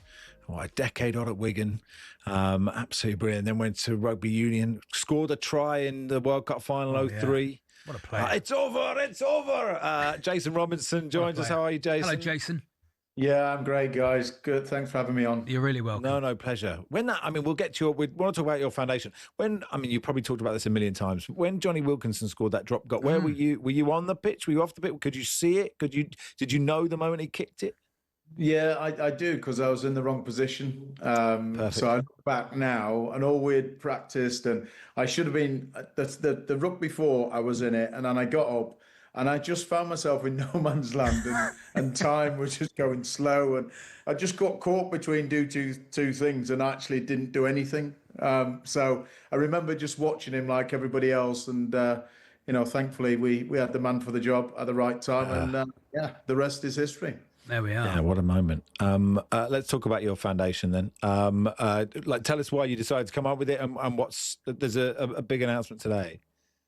Yeah, so today we've got 350 kids from deprived backgrounds. So we've partnered with the Delta Academy Trust, who have 64 schools, 35,000 kids. And one of the things we wanted to do was give kids in state schools an opportunity to play rugby union. So now the Delta Academy Trust have rolled this out into all of their schools, and this is the start of the journey. So we've got 17 schools. We got 29 teams today, both boys and girls. It's a sevens tournament, but most of the kids will have never picked up a rugby ball before. So for me, when I look at my background, I'm a council kid. The schools that I went to, we didn't play rugby union. It was more the private schools, the grammar schools. I just think, well, if I've come from some of the most deprived areas, never knew my father, my mum was a cleaner, we didn't have much. And then I don't just go on to do something in one sport, but two, and then first men's black captain, the list goes on. How many more kids are we missing? Yeah. Because they don't get the opportunity. So this is the start of it. There's been hell, rain, shine, storm, everything's been here today. But we've had 350 kids playing it for the first time, and it's amazing. Who first handed you a rugby ball? Well, it was my teacher. At the age of 10 years old, I was always bottom sets of class. Teachers ripped me off. And it was just my school teacher, Mr. Aspinall, said, look, we're starting a rugby team up. And back in the day, you didn't get a choice. So we started, and it was great because you could hit people and it was legal, and it helped me get a lot of aggression and anger and stuff that I had inside of me. But it also gave me discipline, and I learned about teams and respect and, working together. And, from there I went to an amateur club, and, again, sort of the rest is history. But when I finished playing, it's like, well, what do you do? Once you finish playing, I thought, well, there's no way I can have come from that background, gone on to do what I did, and not go back in and help those that are like me. Because I was a kid that was stood there with, the second-hand pair of trainers on, or the booch, and the wrong kit, because we couldn't afford it. But still, I went on, somehow miraculously went on to do really well. And we find that we got lots of kids who are struggling, that don't have the support that they, that lots of other kids get. And it's like, well, why can't our kids do that? Why can't they have the same opportunities to fulfill the potential? So, when you get the right people together that want to make a difference and not just talk about it, it's amazing what you can do. And as I say, this is only the start. We've got, I'm working with 100 schools at the moment, 50,000 kids, and we're a non-for-profit. We everything we do, we raise money, or we need partners. So it's there's a lot of work to be done, but it's so rewarding when you see the kids out there. 350 kids, they've not moaned once. It's been hailstoning. I was out the hell in a flash, but they were in there just playing. The attitudes, and just coming up and saying, look, thanks for putting this on. We really appreciate it. On a Thursday on this show, we cover the rugby league, and rugby league does struggle to cut through in the south quite a lot. Is it similar for Union in the north with the young people, Jason? Well, it's not necessarily the north. It's just the areas. I mean, Yorkshire itself, has more teams playing rugby union than any other county in the country. But all the schools that we work in are in the most deprived areas. Right. So that means So is it a class less issue? Does rugby have a class issue or a...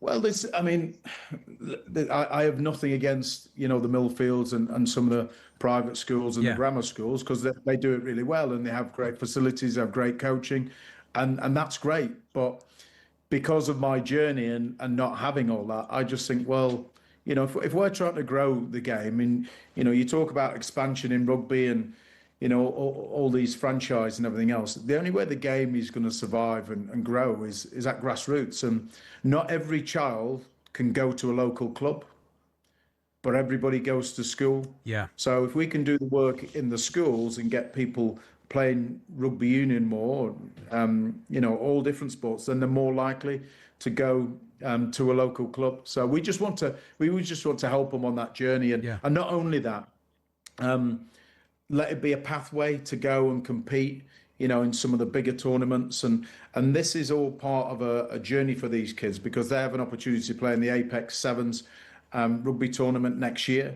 So that's a tournament. It's going to be a select tournament where there's going to be one girls team, one boys team from all our kids that's going to go and compete with teams from all over the world. Excellent. Private schools. There might be a few other state schools in there, but it's going to give them such an experience that they've never had before. And whatever we can do to help that journey and help them, if they want to be competitive, give them the opportunity to be. Great thing that you're doing. I mean, and the England rugby union team probably could do with a few of these school kids. They had a pretty tough time, didn't they, in the Six Nations, Jason?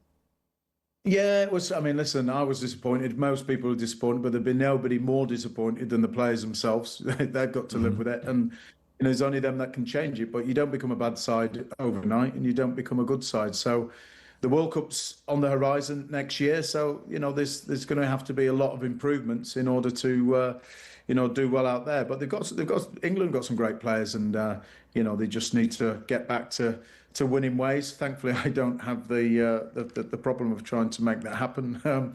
I'm just happy to do it at grassroots level and hopefully feed the system. Yeah. Good for you, Jason. Thanks for coming on. I appreciate your time. Good luck with it. Pleasure, guys. Thanks a lot. Jason Robinson there. And look, it goes beyond rugby, doesn't it? It's like equality of opportunity doesn't exist, but like the more you can do to help people who don't have the opportunity to experience any sport, whatever it is a brilliant thing. And what a player. Oh, what a player. Imagine. Absolutely brilliant. I wasn't going to sort of say this to him, but those little legs just going doo-doo-doo-doo-doo. Oh, yeah. With, just quick. Change of direction. Amazing. Just quicksilver is what I like to think. It's just that sort of pace and just change of direction. Yeah, amazing. Amazing player. Do we need another? Presumably somebody has phoned. Thank goodness for that. I was starting to worry that the wheel of football... Maybe it's just me and you talking to each other and Jason Robinson. Is Jason Robinson going to stay on and play the wheel of football? I hope so. Yes, we do. We have a competitor for Ben, the West Brom fan, as we play the next episode of the Wheel of Football next.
Leeds, they had injuries. They weren't really at the races. And they should have won it, though.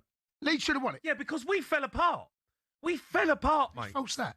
Yeah, but don't blame Leeds. They're just having a pop at West Ham. I'm not blaming Leeds, but Leeds were there to get beat tonight. It wasn't a great performance from Leeds, right? But once we scored, we went 1-0 up, right? Yeah. And we fell apart. We were bottling it all over the park. No one had any bottle to get on the ball, to make a pass, to have some structure. There was no pattern of our play. Everything that De Zerbi's probably been working on with them just went completely out the window. Well- There's 11 players just out there hoping that something might happen. I thought it was a good point. I thought it was a decent point, mate. Is that what you're going to say for 2 hours? You're just going to say it's a good point? Right. Well, you could have come away ain't with a good- nothing. And I tell you what's worse, losing. That's worse. I know, mate, but that's not a good point. We're at home. Out of the 3 games we got left, that's the easiest How many game. points have you picked up this season at home? I don't know. Not many. Right, not many. So that's a good point. I don't think we've won at home for 5 months. I know, but come on. 5 months? I've had a hair transplant. It's going to grow back. I'll have a hair transplant. It's going to grow back by the time you next win at home. That's how long it's been. I only had a hair transplant about 6 weeks ago. Honestly, I don't know how I feel about that performance. What is Matthias Dell doing? What? Oh, it's a brilliant finish. What are you on about? No, the goal's a great goal. What's he doing in his box? What is he doing? A bicycle kick. Yeah. A bicycle kick in your own box when you're in the bottom 3, when you can't see what's around you, and he's trying to do a bicycle kick. This Spygate saga could rumble into next week. That's the view of football legal expert Stefan Borson. It's a very, very difficult situation for this independent commission. I don't see how anybody can know that it's heading in the direction of sporting sanction, notwithstanding the fact that clearly, if you spy on a team, the reason is to gain an advantage. We understand Middlesbrough have evidence that Southampton spied on 2 other clubs. It ended a 2-1 home win for Saints after extra time in a tense playoff semi. Danny Murphy's told talkSPORT it goes to show there's not that much to gain from spying anyway. The impact of what they did, although it's wrong on the pitch, as Simon said, the evidence of the game tells you there was no impact. This is the FA are deciding whether to investigate Taylor Harwood-Bellis. It's claimed the Southampton defender used discriminatory language towards Borough's Luke Ayling. Now we're hearing Michael Carrick's getting even closer to being named as the permanent Manchester United manager. The executive committee at Old Trafford are expected to put him forward as their preferred option at a meeting this week. Anthony Gordon is said to have agreed terms with Bayern Munich. Newcastle want at least $75 million for the winger. And some breaking news from the world of cricket. Zach Crawley has been dropped from the England Test squad. With an opening spot available, Durham batter Emilio Gray has received his first call-up. Get all the latest on our website at talksport.com.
Good afternoon, welcome to the Wheel of Football, and here's your hosts, Max Rush and Charlie Baker. Welcome. Good afternoon to you. Run us through how the game works, please, Charlie. We have 2 contestants, Dan the Arsenal fan and Ben the West Brom fan. You will introduce them in a second. They will name a footballer each. We will then draw from this A4 pocket of categories a category, and I will read out the category, and then we will discuss who wins that round. It's a simple game, and it is sweeping the nation. Let's talk to our reigning champion, Ben, the West Brom fan. Hi, Ben. Hello, Ben. Good afternoon, gents. How are we this week? Yeah, very good, thanks. Very good. Are you feeling confident? I don't know. Your luck runs out sometimes, doesn't it? But, the names are there, so let's see how He's got the names ready. He's got his names ready. For me, let's see, yeah. You're up against Dan, the Arsenal fan. Hi, Dan. Hello, Dan. Hi guys, how are you? Very good. Yeah, very good. Sounds like the same man twice. Sounds like the same person twice. Do you think so? Well, maybe it is. That'd be good if they're playing a game. Good for them. Now, Dan, have you listened to the Wheel of Football before? No, never. Okay, I just heard the this word is good. quiz and rang in, and I thought, let's go for it. It's not really a Okay, quiz. good It's stuff. more of a discussion show. But good luck with it. I mean, it's a bit of both, but all you need to do is have 5 footballers in your mind. Okay, that's all we need from you, Dan. Yeah, I've got that, here we yeah. go. Let's play. Let's start. Here we go. Ben, give us a footballer, please, Ben. I'd love to start with John Solarco. John Solarco, lovely John choice. Solarco. Lovely choice. Okay. Dan, the Arsenal fan, who are you picking? I'll go with Jesper Olsen. Oh, nice. Jesper Olsen v John Solarco. Winger v winger. This is exciting. What a From game, different okay? eras. Here we go. We'll be spinning the wheel now, but we've run out of budget on the wheel, so we are in the. So it's really it actually should be not called looking. the punch pocket of the lever arch punch. Yeah, punch let's pocket call of it that. football. Here we go. Okay, what's It's the a lovely category. It is looks. Looks. Oh, I mean, Who is the best looking out of John Solarco and Jesper Olsen? That is tough. I think That it's- is I tough. don't know. Both I good don't looking. know I how think tough- Solarco is a handsome guy. Myself. Well, that's what I think. Listen, we'll start with Ben. Yeah, I think I'm at a bit of an advantage here because, as you'll notice by John's beautiful skin, he was actually a brand ambassador for Oil of Ule at one point. So, yeah, looks are a real big thing for John. So, yes, it's quite a Okay, let's go to you. Dan, you can, at any point, you can say, fair enough. John Solarco is better looking than Jesper I Olsen. need to Google Jesper Olsen, but in my mind, could he's quite a good-looking guy. So I don't know. Listen, it's harsh on Jesper, but go on, Dan. It's not. I mean, at the end of the day, Jesper Olsen, he was like a fine wine. I mean, he's aged beautifully. I think he's 65 years of age now. And, right. He's the poster boy of Danish football. He's a national hero. I mean, John Solarco, I mean, really? I mean, who is that at the end of the day? Well, wow, that's a bit of a shame. That's not what we're asking. I think We're not after hate I think it's just a win for Just John a win for Solarco. It's 1-0. It's just a win, not because Jesper Olsen's not nice to look at. It's because John Solarco is just a beautiful man. Okay, Lovely let's stuff. go with player 2. Dan, who do you want to go for second? I'll go Tony Woodcock. Tony Woodcock, lovely Tony stuff. Woodcock. Okay, lovely. Okay, Young hair, young Ben, hair. Ben, Yeah, what I'd are love you to play suggesting? Lucas Bradibi, please. Tony Woodcock versus Lucas Radaby. Okay. Imagine that. What's Okay, the- my hand is in the category? pocket. One hand in my pocket. What a great title for this now it is. One hand in my pocket. The other one, it is the person with the best singing voice. Again, it's the person with the best singing voice. It's come out again. Who's the better singer? Okay. Woodcock or Radaby? What do you reckon, Dan? Well, I mean, at the end of the day, Mr. Anthony Stewart Woodcock, famous Arsenal legend. I mean, he played for Nottingham Forest, Arsenal, FC Cologne. Yeah. This is his career. What's he like as a singer, Dan? Many What's he like as a singer? Let alone, we are on his Wikipedia page. We want to know what you think he's like as a singer. He's well travelled, so he would have picked up many different tunes, heard Okay. different fans a good singing. point. He's got varied tone. Sure, Okay, varied tone, okay. like that. Okay, Ben. Again, feel like I'm at a little bit of an advantage, and I'm not sure if you can ratify this, Max, but I'm sure I've seen videos online of Lucas dancing and singing, and I think that can be pulled up and ratified. For one of the first times in one of the statements I've thrown out, I think there's fact and evidence behind that one. Buster move, former Leeds man, Lucas Radaby. And what's he doing here? Doesn't mean he's any good. That's true. Well, that's very true. true, Dan. Very true. I mean, I can show the I viewers. quite like Tony Woodcock travelling around Europe. I mean, that's dancing. That's not singing, is it? Well, he's doing both there, Lucas Radaby. There's no video footage of Tony Woodcock singing. I'm going to give it to Ben again. Okay, I'm afraid. wow. It's two- The it's ombudsman 2-0 has to stepped Ben. in. It's a The tough game. ombudsman has stepped in. Okay, Ben, come up with a footballer, please. Can I play Roger Miller, please? Roger You can play Roger Miller, of course. Yes, Dan. Who are you gonna try and compete with? Roger Miller.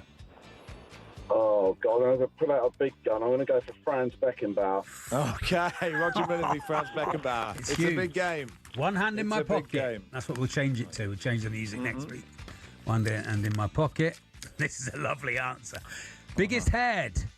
Who's got the biggest head? Are we saying as in personality-wise or no biggest head? Literally biggest physiologically. Head. And I'm gonna say, I just think we give it to Dan straight away. They're just has to be, doesn't it?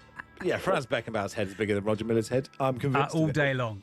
I'd say all day long. long. 2-1. 2-1. You're back in it, Dan. Give us a footballer, Dan. Nigel Spackman. Oh, Nigel Spackman. Nice. Okay, yeah. Okay. Ben, what are you going for? I'd like to play Peter Unlove, please, Max. Peter Unlove. Nigel Spackman versus Peter Unlove. Here it comes. Yeah. Nicest. Okay. Oh, come on, I think Spackman. I'm thinking Spackman. I don't know. I've never met Peter Unlove. Have you ever met Nigel Spackman? No. Dan? At the end of the day, he's a Scouser, wasn't he? He grew up in and around the loving people of Liverpool. I mean, he's a legend. I thought Nigel Spackman famously in the Chelsea, Anfield rap isn't he? said, and I'm from London, mate, so what's your game? No, I This know, is but official. he played for Liverpool, didn't he? So Well, of course he did, yeah. Yeah. Yeah, that's true. But, I mean, okay, Ben? Well, Peter, as a Zimbabwean, Peter, it's known how good these types of people are, how good they are as humans, how friendly they are. And Zimbabweans known to be nice. I'm not sure about that. I think we look at the history of Zimbabwe. Generally nice. But both are using... Basically, they're both are all saying... right at cricket, and that's about it. Oh, right, okay. But look, here's the thing. Here's the thing. Bit of a downturn on Peter there, that is. Bit of a trailblazer, was he not? Basically, Dan is saying everyone in Liverpool is nice, and Ben is saying everyone in Zimbabwe is nice. Yeah, that's true. So who's nicest, Ben? So Max, it's up to you to decide who's nicest, Zimbabweans or Scousers. One of them has love in their name. Oh, okay, that's true. That's true. So there we are. It's a 3-1 win. 3-1 win. Very good. Do we finish it off or not? Yeah, let's finish it off. Okay. Yeah. Ben's very good. Give us a footballer, please, Ben. Can I go for? Let's go for Dunga. Dunga. Okay, lovely, yeah. Dunga. Dan, what are you saying? Well, the last man on my list, Stuart Pearce. Dunga versus Stuart Pearce. Okay. Now we must look. We have to be honest with the audience that we both love Stuart Pearce more Very than much. probably anyone in our own family. So you have an advantage. But here we go. The category is the worst dancer. Oh, actually, Stuart is always at a gig. He's always at a gig and he's pogoing. But I can imagine Dunga with the Brazilian flair, Listen, we are going to have to apologise. He's the worst dancer, isn't he? Yeah, we are going to have to apologise to Stuart Pearce on Saturday, Charlie. But I think Dunga's probably a better dancer than Stuart. Yeah, but that means whoever said Stuart Pearce wins because that is the worst dancer. No, I don't think so. No, the category is the worst dancer. So the winner is the person who named the worst dancer. Really? Okay. Well, in which case, the winner is Stuart Pearce. Is that a 4-1 win? No, that's 4. Who's that? No, Who won that one? 3-2. 3-2. Well Good done, game. though, Dan. Well played. Good game, but well done, played, Dan. Ben. Close, Thank but you. Ben is a good player. Thank you, Dan. No worries. Cheers, boys. Thank you. Thank you, Ben. Have a great week. Yeah, we'll speak to you next week, Ben, the West Brom fan. Yeah. And that was the Wheel of Football. Lovely. Yeah, good. It's good to join you.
Afternoon, boys. So, yeah, as we said earlier on to Andy Brasso, it looks like it was moving on apace, the Jose to Madrid train. So, where are we at? Yeah, that certainly seems to be the direction of travel. In fact, it's been suggested to me this afternoon that it's virtually agreed now that Real Madrid are going to reunite with Jose Mourinho. Of course, he's in charge of Benfica at the moment. He's had a pretty successful period since returning to Portuguese football, but there is a break clause in his contract at the end of the season that means a club can pay Benfica €3 million. He'll be a free agent, and that will enable him to move on. As I say, I think it will be back to the Bernabeu. I'm fascinated to see how this works out. It's been described to me as Real Madrid's worst season in a number of years. We heard about that dressing room bust-up last week between two of their star players. Obviously, it was a dismal defeat in the Clásico to Barcelona, handing them the title. So there's a lot of work to be done.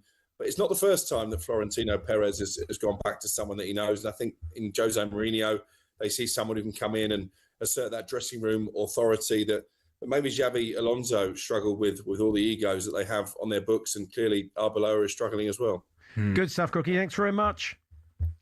No worries. There's Alex Crook there, and we'll keep an eye on that story. Andy Brassel was sceptical, I think it's fair to say, earlier on, our European football expert, that was going to work, but the chairman or the president does what the president wants. So we'll see what happens.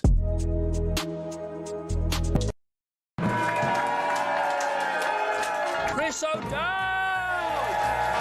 When you get the offer to be the voice of a sheep... Yes, you can only dream, really. Kelly Riley and Cole Hauser! Well, how much of Rip does your husband in real life have about him? I mean, yeah. I mean, he's a man. He's a dude. Kirsty and Phil! Can we talk about one other thing? We can talk about loads of things. It's an interview. Wake up, it's a beautiful morning.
John's been in touch. Tony Woodcock got to number 24 in the chart, singing "We've Got the Whole World in Our Hands" with Clough's 1978 Forest team. A sham and a fix, he says. Maybe we should have to replay it. I'm not sure.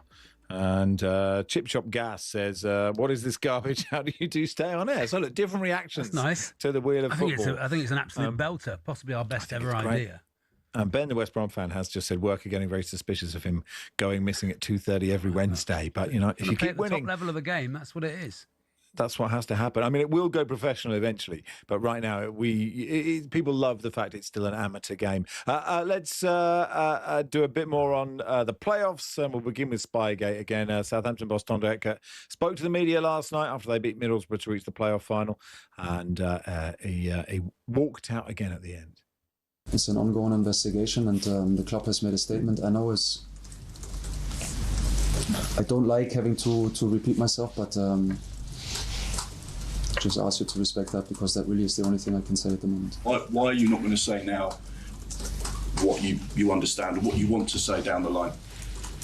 Because it's an ongoing investigation, and nothing that I say at the moment is going to make an impact on that. So I guess it's not easy for me. But it doesn't change. I would say something, it's just not the moment. Are you a cheat? Thank you very much. Just show some respect. Just show some respect, that's all we ask. Thank you. Thank you. Yeah, well done. Thank you. Let's talk to Mickey Gray, former Sunderland defender, who is... Just tell that I'm not laughing at the situation. But just how that got absolutely shut down immediately. Yeah. And that's that. Oh, we go there. Well done for saying it. You know? Okay, goodbye. Everyone else, you had to ask that question, didn't you? Mickey Gray, former Sunderland defender, who will be on co-coms for Stockport Stevenage in League One tonight. Hey, Mickey, you okay? Max, Charlie, how we doing? It was a bit like that. It was a bit like that. Did you ever ask your teacher if you got a boyfriend, miss? Yeah. Miss, is your name Karen, miss? Is your real name Karen, miss? I think they'd have got expelled as well for saying that, Charlie. Do you know what? Like, until we know what he says, and I guess he is probably told by people at the top of the club, don't say anything. You kind of have to say, he can say, I'm not going to, what we want him to say is, I didn't know anything about this, or I knew everything about this and I'm really sorry, or whatever. But I suppose until he says it, we're all sitting there going, it would be weird. Everyone's thinking it'd be weird if he didn't know this was going on, is what everyone is thinking, Mickey. Well, I mean, it's going to be interesting to see whose decision it actually was, Max, who was going to send somebody to Middlesbrough's training ground in the first place. And it's also going to be interesting to hear the opinion of the manager as well, to see what he wants to say about it, if it has actually got anything to do with him. Look, they've got to reap what's coming their way, because there's going to be a punishment. I think if they don't stamp down on it now, I'm sure somewhere down the line, it might be another 7 or 8 years, it will happen again. Whether you think 200,000 fine is enough for a club that have kind of breached the rules, if let's be brutally honest with you. I was just listening to a couple of Middlesbrough supporters, and they were actually saying, just let Hull go through to the Premier League. They don't want to go to the final. They're just saying, let Hull City go to the Premier League and let Southampton be done with it, and give them a fine, give them a points deduction. It's going to have to be big, and it's going to have to be heavy, because that is just something that you do not do in football. I've never heard of it when I was playing. I've obviously heard about the Derby County Leeds United one with Bielsa. He said it was a normal thing to do in different countries, so you can understand maybe a little bit from his side of things. But for two sides who know about it and exactly what happened at Derby County and Leeds United, Southampton are completely in the wrong. Yeah, I mean, I suppose the point I was trying to make at the start of the show is it worse than some sort of financial breach that isn't as exciting? It doesn't mean you can't, your fans aren't going to dress up as a financial breach. They might dress up as a tree or a spy. It's so easy for us to go, spying is bad, you shouldn't do it. But actually, if you breach PSR, you can buy an extra player, or you can pay 4 players more wages and they don't go to a competitor. That's probably a bigger advantage, right? And you do get a points deduction for that as well, I guess. Yeah, but I think this is why it's going to take a little while for them to sort things out, Max, or they maybe would come out and give them the discipline already. I think they're looking at all angles of what is going to be the best, what's going to be the best punishment for Southampton, and how they can deal with it moving forward. I think the rules will change. What's written down, I think it's 2 paragraphs from the Derby County Leeds United scenario. I think that has to change, and it's got to be a lot more sterner. But they knew what they were doing. I mean, look, you play 46 league games in the Championship as well as cup games as well. If you don't know what you're coming up against, back-to-back games against a side in the semi-final of a playoff final, I think you've got real issues. They know exactly who they're playing against. They know what players they're going to be playing against, what set pieces. I mean, if you're going to change 1 or 2 set pieces, and your players can't figure them out and work that out, then I think you've got a serious problem in the first place. The big bizarre thing for me is Southampton are the side that jumped into those playoffs, and they were the side that were banging form. And I know they obviously beat Middlesbrough last night, but why would they need to do that when they've already played against Middlesbrough twice? They know everything about them. It's very, very strange to see. It's a shame because it opens it up to you going as well. Well, how did you suddenly hit that form? They were playing like a drain at the start of the season. You go, oh, how did you suddenly hit that form? How long has it been going on? Look, let's talk about the football tonight, shall we, Mickey? Stockport v Stevenage. Stockport. I don't have a soft spot for Stockport, but they were sort of tied up when Wrexham were trying to get out of the National League and into the league. They were very much tied up into that and against them. So. Stockport do have quite a lot of investment, don't they? They are ready to become a championship club if possible. Yeah, 100%, Charlie. And I've kind of been on that journey myself. It's not far away from me, Stockport County, so I kind of hear the stories. I know of Mark quite a little bit. I know the story and what he's gone through to put that club back on the map, if you like, to go through the leagues with Dave Chandler as well. Mark had to make some big decisions at the beginning of what manager he actually wanted to come into the club, but they've went through the leagues exactly like Wrexham have done. Yes, it's become a little bit stalemate over the last couple of seasons, but they've been in the playoffs and they've been there and thereabouts. They're ready to go up. There's an extension going on at the stadium as well. Dave Chandler's done an incredible job. Yeah. They've built a wonderful squad of players as well. And it's just about taking that next step if they can do it. They fell short last season. Look, they're playing Stevenage tonight. They've got that 1-goal deficit, which was a bit of a calamity from the centre-half and the goalkeeper from Stevenage. I don't know if you've seen it. It was absolutely ridiculous. But earlier on the season... That centre-back, I've seen him play for Stevenage for the last, 30 years, and he always has a brilliant game against Cambridge every time that we've had to play them. And he kind of loses the ball in the halfway line, and then the Stockport defence attacker falls over, and then he loses the ball again, and it kind of bobbles in. It was Ben Osborne, played for Sheffield United. He's a good player, actually, isn't he? But it was a hilarious goal. Yeah, Pierre Gianni was the centre-half. I think you're talking about Max as well. And Marshall, it was just kind of it's yours, it's mine, it's yours, one of moments. And then Ben Osborne just pokes his foot out and the ball rolls into the back of the net. But I went to this game and we actually covered it for talkSPORT a little bit earlier on in the season. And Stevenage got the better of Stockport 3-1 on the night. They've got some talented players in those forward areas. Roberts, I think, scored a wonderful goal that night. And Phillips and Reid, the two strikers they've got, will cause Stockport problems tonight. It just depends. If Stockport have to play Kyle Wootton as a centre-half tonight, he's got 19 league goals, but I think he's played centre-half over the last 4 or 5 weeks. He's not letting anybody down. He's doing a really good job, but if he's your number one striker, you want him in the other end of the pitch scoring goals for you. So it's going to be tense tonight.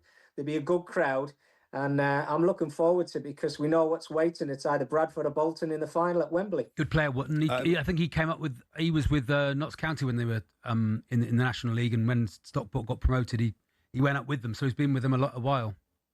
Yeah, he's got that physical presence that you need, Charlie. Certainly in League One, they've brought in some great. Ollie Norwood's probably the best player in League One. Yeah, he had a bit of an injury earlier on the season. He missed it a month and a half to 2 months. He's back. Stockport have started winning games again. They've brought Louis Barry back to the club as well, who's obviously been out on loan from Aston Villa. He went to Hull. He's came back to Stockport. I think he feels comfortable there. So they've got talented players who can win the game for them tonight. And I'll just tell you, it's been pouring it down in Manchester all day today. It might look like it's sunny out the side of my window right now, but the pitch is going to be slick. If it rains tonight, it's going to be really difficult for both sets of players. But you know what's at stake. 90 minutes of football, maybe 120 minutes of football. We don't know, and penalties. It's going to be a cracker. All right, good stuff, Mickey. Thanks for coming on, pal. Thanks, lads. Mickey Gray there, who'll be on Co-Coms. It's on talkSPORT 2, Stockport versus Stevenage. Man City Palace is live on talkSPORT. Obviously, City need to win to keep the title race alive. And should we play I Spy, Charlie? Well, I think we should do this because it's a very serious situation, Max, as we know, and we're trying to cover both angles of it. People can ring in, right? If they want to play I Spy, they can play I Spy. If they want to make the point about the Spygate and how serious it is, they can make that point.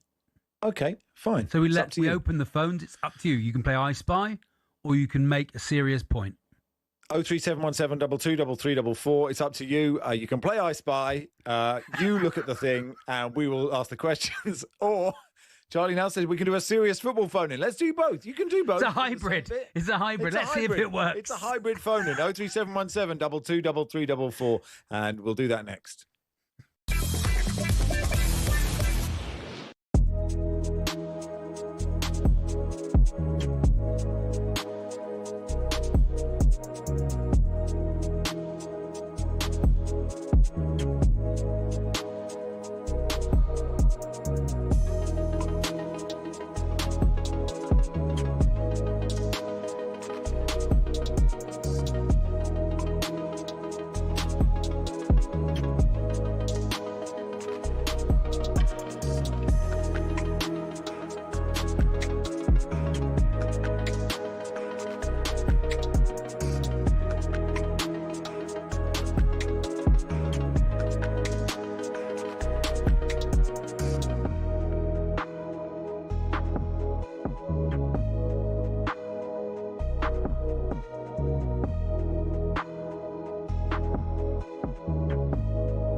Is the Anfield crowd continuing to turn, though, on Arne Slot, or can he win back the Liverpool faithful? Just last Wednesday, Danny Murphy finished off this show very strongly by saying, well, the Liverpool fans I know, and they're all diehards, have given up on Slot, and it's time to go. Arne Slot was asked if he feels he can win those disaffected Liverpool fans back. Yeah, I do. Yeah. Not this season, by the way. This season they will have their opinion and it will not change. But if we can have the summer that we are planning to have, then I'm 100% convinced that we will be a different team next season than we are now. Different in terms of results, different in how things look. But it's not always that simple, because sometimes you know what you have to do, but it's not always possible to also get exactly what you want. But for us, for me, it's really clear what we are lacking this season. Well, the boos rang out, Martin, at full time, and many of the Liverpool fans, Simon, are not having them any longer. One wonders what he's going to do now, or if he has any time left to do what he wants to do and win them back round. He won the Premier League last year, Jimmy. He's to be given more time, but they seem to have lost their way a little bit. I thought when he went there initially... More than a little bit, though, Martin. Yeah, but when he went there initially, like, it was very... I used to say crazy Klopp, but I really liked the energy that he got going, you know, that heavy metal tune that they used to sort of dance to. They came back from that a little bit and it was more managed, whereas this year they've not got to that boiling point again. They don't play with that same fever.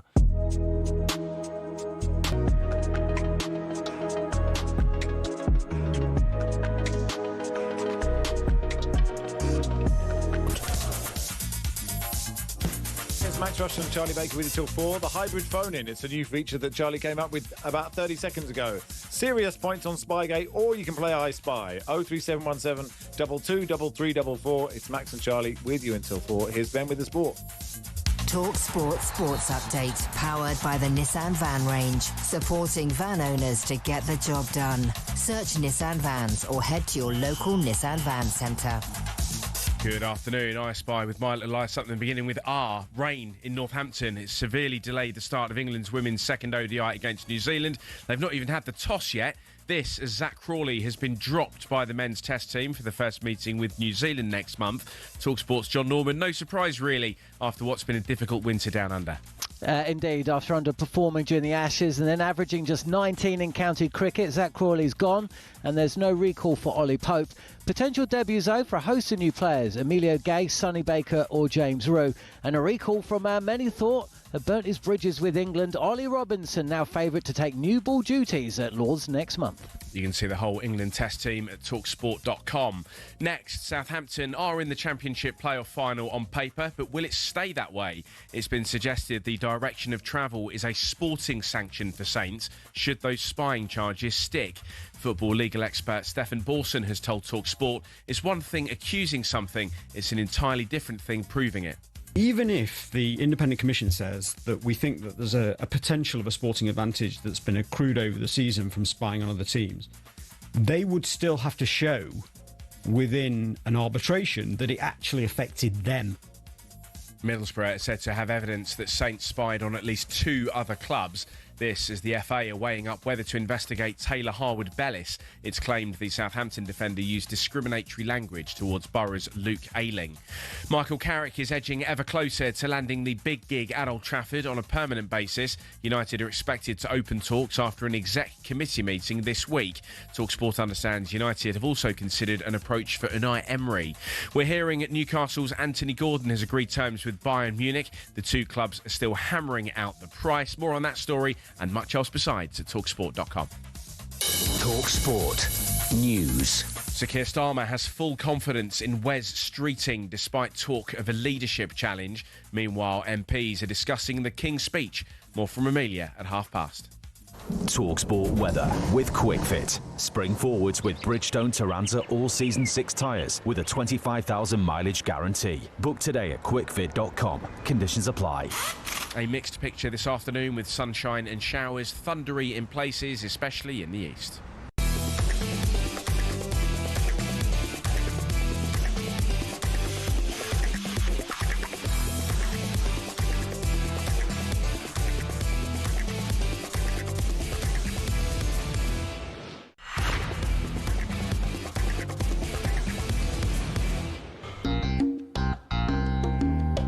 Good afternoon. It's Max and Charlie with you on talkSPORT here until 4. Trying to think of a new way to cover Spygate. So it's would you like to play I Spy or just have give us your thoughts on the story? 03717223344. We begin with Martin, who's an Arsenal fan. Hello, Martin. Hello, Martin.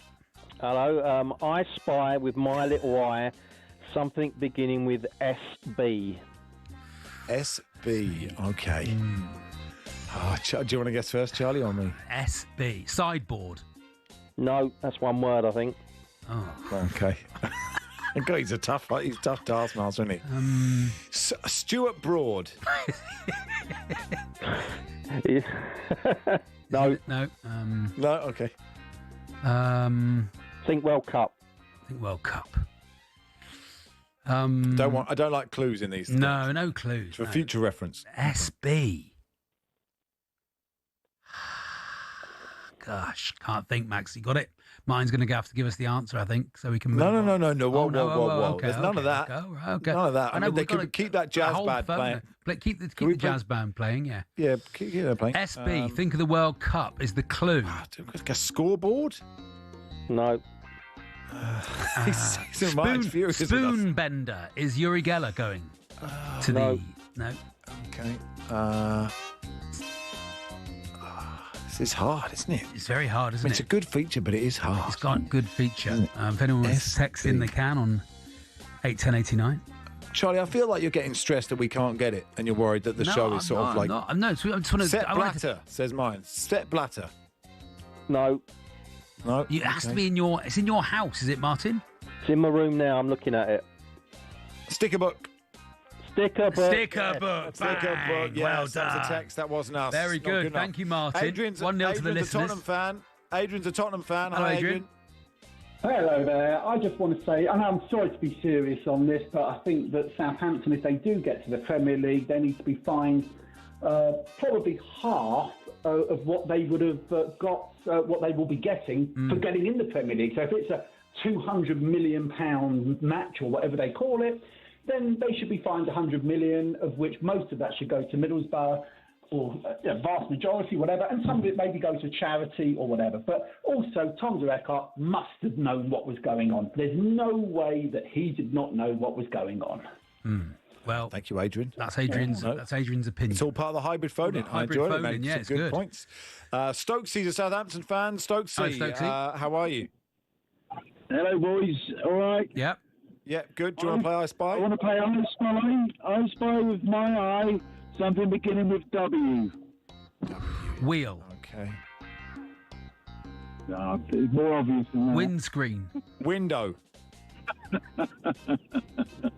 No. Why is it funny? Wembley. Boo. Wembley. There we are. Move on. Boo. No, we don't want. There's got to be actually real I Spy. Real I Spy, please. Never call again. Keep the music SB, going.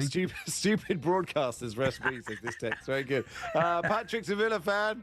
I've absolutely no doubt what you want to do, Patrick. Here we go.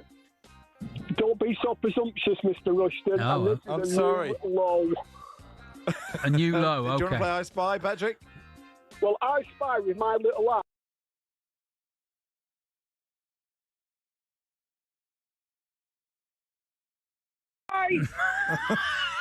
That didn't help, Patrick. Who's on the phones?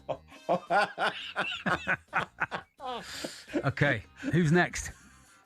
We're done. That was it. It was the hybrid phone-in. I like it, Max. I love it. I love it as a feature, the hybrid. We've got to put a stop to that. Maria Whittaker. We can't keep having someone ringing in saying Maria Whittaker. On Sky Sports News at the moment, Max, they've got someone... Oh, they're doing a recreation. Have you seen it? Is that what they're doing? It's like they're doing the grassy knoll. It's like Crime Watch. It's like... There's a man by a tree, isn't it?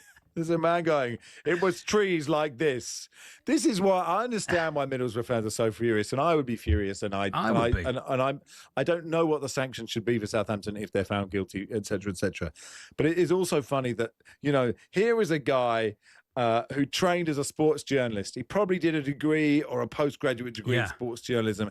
He has, he's worked his way up. He's got his contacts book. He's done everything. He's done serious interviews. He's done match reporting. And now here he is standing by a tree in Middlesbrough because another man, 4 billion years of evolution, and one man drove to Middlesbrough and stood by a tree. So another man now has to go to Middlesbrough and stand by the same tree to say he stood by this tree. That's what's happening on Sky Sports News. That's incredible stuff. Very good. Isn't it? I wonder who they sent to, who gets that? What a dream gig. That is. Keith Downey is the reporter. All credit to you. I imagine he's done a few transfer deadline days when he's like, have I got to really stand at Newcastle's training ground and, say nothing's happening? That's what I've got to do so many times. And now here he is going, it was this tree. Michael Burke could have done it on 999. That would have been good. Yes, that would have been very nice. Show that was. I think Michael Burke going, dun, dun, dun. Oh, well, I'm happy. I enjoyed the hybrid phoning. I enjoyed success. Martin, the Arsenal fan, being very frustrated with us for not getting sticker book, and in many ways, sticker book now feels so obvious. Yeah, it does. But I mean, that's any quiz, isn't it? If you know it, it's easy. Will you be getting a sticker book, Max, or have you been stung in the past? Because you work out it does cost about 600 quid to fill it eventually, doesn't it? Well, Football 87. Panini 87. Oh yeah, and I don't recommend this, kids. If you're listening, I would. I used to, where the coats were hanging up, the little coat rack at home. I'd fish in the pockets and find the £1 coins. Yeah, and I'd run to the shop, and I stole money from my parents to buy the football stickers. Wowee. And then, because I'd like to think I wasn't not a stupid man, but I decided to open them at the top of the house, which was my parents' bedroom. Yeah. Which is not where I should have done it. No and I used to have to, and so I got caught. Yeah. And I got caught red-handed. And they said, you'll never watch football again. You'll never be allowed to talk about football ever again. I was grounded for a week. Seems a lot. No, and I've never stolen anything. Have I ever stolen anything again? Have you ever stolen anything? 1089. I don't think was I 87 was Panini 87. I had a lot of one. I got a lot of West Ham in one, and it was John Lyle, Tony Cottee. Yeah, that would have been 87. Yeah. Who's the keeper? Eddie. The Eagle Edwards, Phil Parks. No, and lots of that. That was the best sticker book in my. But that. Well, the best shinies were 86. But there we go. The best shinies were 86. So holograms. And that was good. And a guy I was at school with, you can believe this. If you want credibility in your in the playground of football, Ben King, who I haven't seen for many years, is being held aloft by Bobby Charlton on the back of Football 86, who used to advertise Bobby Charlton soccer schools. Yeah. Can you imagine that? If you want to be, there is no greater currency at school than that. You're on the back of Football 86. Did you ever apply for a Bobby Charlton soccer school, Max? They were quite, I didn't. They were quite heavily advertised. I was too good as children. We were too good. Didn't need it. Rory says there's that nothing Bobby Charlton could teach nothing. Nothing. You guys steal 3 hours of my life every weekday, boys, says Rory and Welsh. Not every weekday, to be fair. It's a mix of us, Paul and Andy. Max has been stealing a living for years, says Cole. Yeah, okay, I did ask for these, didn't I? Matt said, what did Patrick say? It got dumped on the app. Oh, I don't think it needed a dump. Oh, it didn't need to be dumped. It didn't need a dump. Who but dumped it was that? very funny. I know. Well, probably someone who doesn't Maria know Whittaker. who that is. Who said that? So they probably don't know who that is. Tell you what, go and Google Maria. Don't go and Google Maria Whittaker. Not if you're at work. The NFL UK General Manager, unless he's listened to the last 10 minutes, Henry Hodgson will join us next. It is Max and Charlie with you on talkSPORT in partnership with Toolstation. Open from 7 a.m. Monday to Saturday. Grab what you need, get on site, get it done. First stop, Toolstation.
going to be a fun run. I mean, with the Premier League, I think it really is in our hands now. I can't see us giving it away with our remaining fixtures, especially Burnley at home next Monday night, which I will be going to. Kurt, I feel as well, Man City will drop points. I really believe it. Bournemouth away. Irio's last game, home game of the season, and they're fighting for Champions League. That's a tough game for Man City. Yeah, correct me if I'm wrong. If obviously Aston Villa go and win the Europa League final, doesn't that open up sixth place? Yeah. Yeah. So Bournemouth have got it all to fight for. Because Brighton have got two winnable games behind them as well, so they know they probably need 2 wins. Bournemouth. Yeah, Brighton have been in great form as well. So yeah, it's going to be an interesting one. But guys, I've got to tell you, and I know you guys have probably already been told, but a lot of rival fans listening to this are going to think I'm crazy. I actually, a few weeks ago, had Mikel Arteta's face tattooed on my forearm. No, I don't believe you. I really have. It's on my TikTok page. I don't know if I'm allowed to say the name of it, am I? Yeah, I don't see why not. Yeah, so if for anyone listening, it's called Arsenal.overflow. And yeah, you'll find it on TikTok. It's pinned at the top of my profile. I had Mikel Arteta's face tattooed alongside Thierry Henry and Emirates Stadium in the background because I do believe in this man. I do believe he is the one that's going to get us over that line, get us the trophies. And once these come in this season, I think we're just going to keep on going. Then I think the next couple of seasons we'll continue winning a lot more silverware.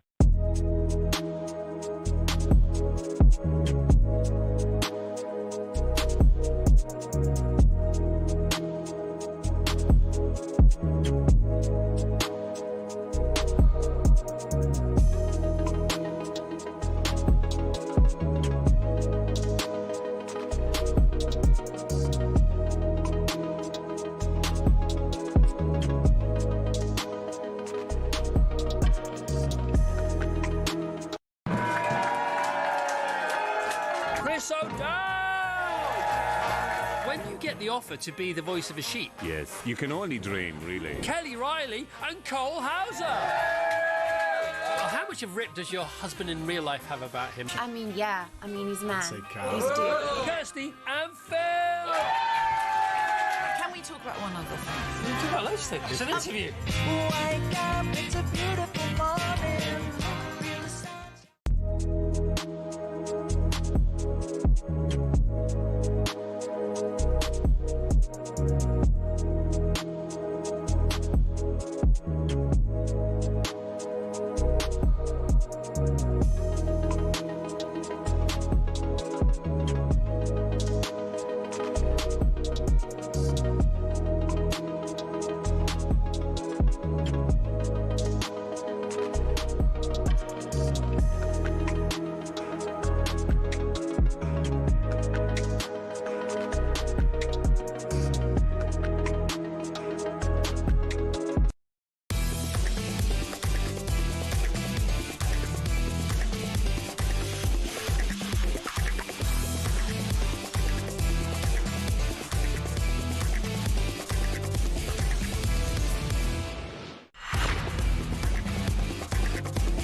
Get that winning feeling, courtesy of talkSPORT Win.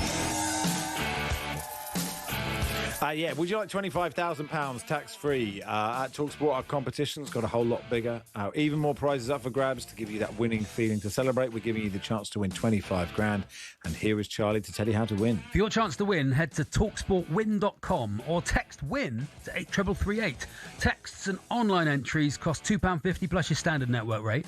Or you can call 0343 418 7260. Entries must be in by the 18th of May 2026 at 4 p.m. And that's when you'll need to answer your phone if it rings. 18 plus, UK residents only. This is a network promotion. Full T's and C's at talksportwin.com. For your chance to win, text WIN to 83338 now. Nick writes, I got caught stealing football stickers in 1995. They were stowed away in an Arsenal wallet I had at the time. My parents saw me walking slightly lopsided as there were so many stickers in the wallet in my pocket. They made me go to all my close friends and return the stickers. Many of the friends didn't even collect them and looked confused as to why I'd thrown a bunch of Colin Hendry and Ian Rush stickers at them. I was banned from watching the FA Cup final that year. And Max, like you, I have never stolen again. Ben says, are talkSPORT going to give Max a financial or sporting sanction for feeling his 5-finger discount pass. Oh, yeah, it's true. Can this go back? You served the time. You served the time. I served the time. You did the weeks. I did serve the time. Anyway, let's Grounding. talk. Let's talk NFL. Yeah, and we can do that with Henry Hodgson, who is the NFL UK General Manager. Hey, Henry. Hello, Henry. Hey guys, how you doing? Yeah, good, thank you. Yeah, really good. Thanks for coming on. And the announcement of all these games all over the world, including 3 in London. Yeah, very exciting. Just announced this afternoon the games that will be taking place, as you say, across the globe. Some first times in there. First time the NFL play in Australia and Paris. But most importantly, I guess for us, 3 really good games coming to London this October. Yeah, I mean, although a game at the MCG will be pretty sensational, won't it? Yeah, it will be amazing. It really will. That's a great venue, and it probably speaks to the fact that we're lucky enough to be playing in great venues all over the world. These are some of the most iconic stadiums around the world, and the MCG adding that to the list is really exciting. One thing I've always wondered, and is it right that the NFL sort of added a game in the season so that home fans don't feel shortchanged by the fact that, you look at your fixture list and, if you're a Dallas Cowboys fan or whatever, suddenly one of your games is in Paris and you're like, well, that isn't, I've got a season ticket. What's happening there? But they kind of added a fixture. Is that right? I would say maybe it's not the reason, but it's certainly an outcome from it. So the NFL currently plays 17 games a year. So, there's always a lopsided between a home and an away games. And in the years where the team has one more home game than away game, those teams are eligible. So half the league is eligible to have a home game that is then played overseas. Hugely popular.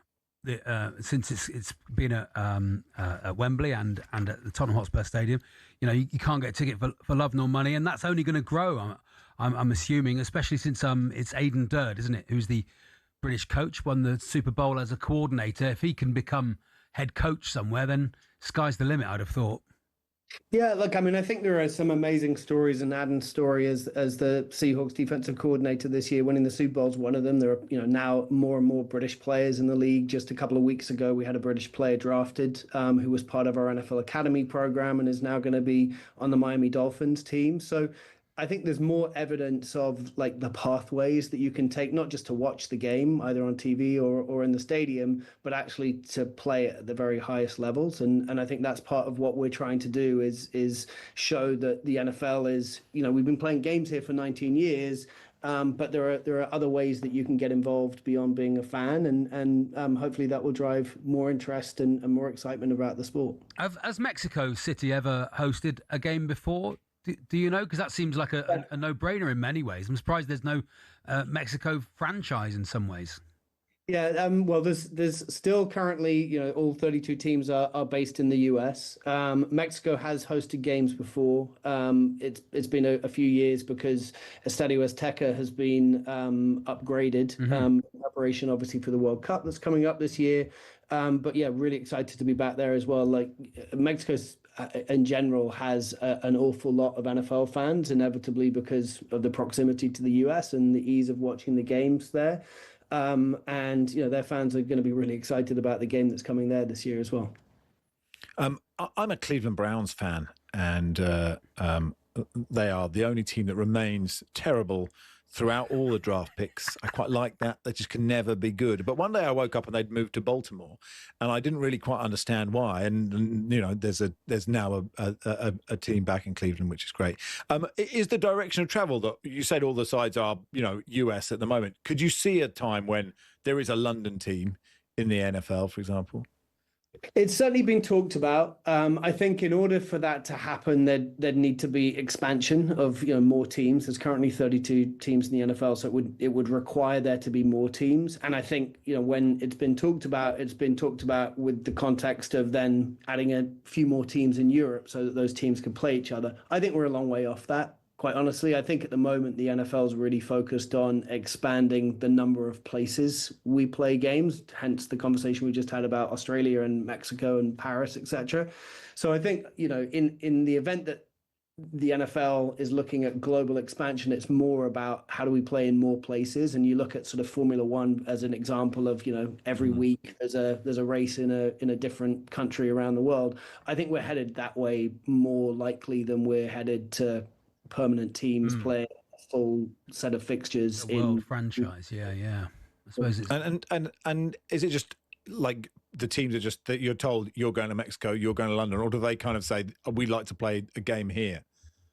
It's probably somewhere in between. The teams have the opportunity to choose countries that they're interested in investing in. That's part of what we call the global markets program. So they can say, we think that we've got a really good opportunity to grow our fan base in the UK. So there are currently 12 teams that have selected the UK and Ireland as those. So where we can, we're trying to match teams with the countries that they're in, but it's not always as easy as that.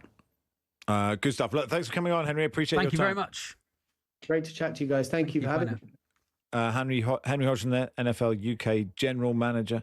So, yeah, the London games. I've got them here. So, yeah, Melbourne, Rio, London, Paris, Madrid, Munich, Mexico City. And, that's good for you, Max. That's everywhere you've got a flat. Yeah, it is everywhere. Yeah, absolutely right. 4th of October at the Tottenham Hotspur Stadium, Indianapolis Colts playing the Washington Commanders. On the 11th of October, Philadelphia Eagles take on the Jacksonville Jaguars. And then the Jaguars head to Wembley to play the Houston Texans on Sunday, the 18th of October. Mars in Manchester says, hey, Max and Charlie, Max's story about stickers has just brought back horrible memories. My mum sent me to the shop to buy gram flour. And me thinking I was flush with all this money, I decided to also buy some Premier League stickers for my sticker book. On returning home, she went mad, seeing the lack of change, and dragged me to the shop to demand why the shopkeeper had shortchanged her son. Cue seriously sheepish look from my then 10-year-old self, an absolute fear from my life. And this is a great story, Charlie, from Stephen, in Aberdeen. When I was about 10 or 11, I was collecting the Premier League Panini sticker album. I got down to less than 20 stickers required. And one of the stickers I could just never find was Ed De Hoy. His name sounded funny, so it stuck in my mind. I just could not find him. Family friends of ours were going to Alton Towers. Oh, yes, I had a spare ticket. God, that is the absolute best in the 90s. Invited me to go, which I was very excited about, as you can imagine. The day before, I bought a pack of stickers, and lo and behold, the fabled Ed De Hoy is the first in the pack, finally. The next day, we're getting the train from Aberdeen to Manchester, I think it was.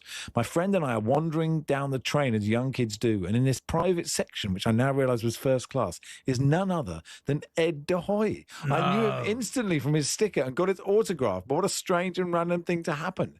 That's an amazing coincidence. What a great story. If he'd have just taken his own photo of Ed De Hoy, if he hadn't got the sticker of Ed De Hoy, taken his own photo, would he have been allowed to stick that in his book? Yeah, I think you're allowed to, of course. Anyway, that'd be a good thing for someone. Please. A Panini sticker book, but it's your own photos of every player. Right. So what, you're given the album, then you have to go and find. You have to go and find every single player in the Panini sticker book. God, it would take a while, wouldn't it? Take longer than imagine, Dad, can you take? I need to get. I haven't got Lucas Bergvall. He's in Sweden. He's gone home. Can we fly to Stockholm? Yeah, okay. It's a good idea. Max and Charlie, with you till 4. It's a good idea, Charlie. Let's think about it. Hello, Dragons. Today I'm looking for £200,000 in return for 5% of stake of my sticker book, actual photos you've taken of the footballers. Anyway, we'll do Paddy's challenge in just a second.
I look back on it, it's probably one of the best shows we've ever put on. The main event was just unbelievable.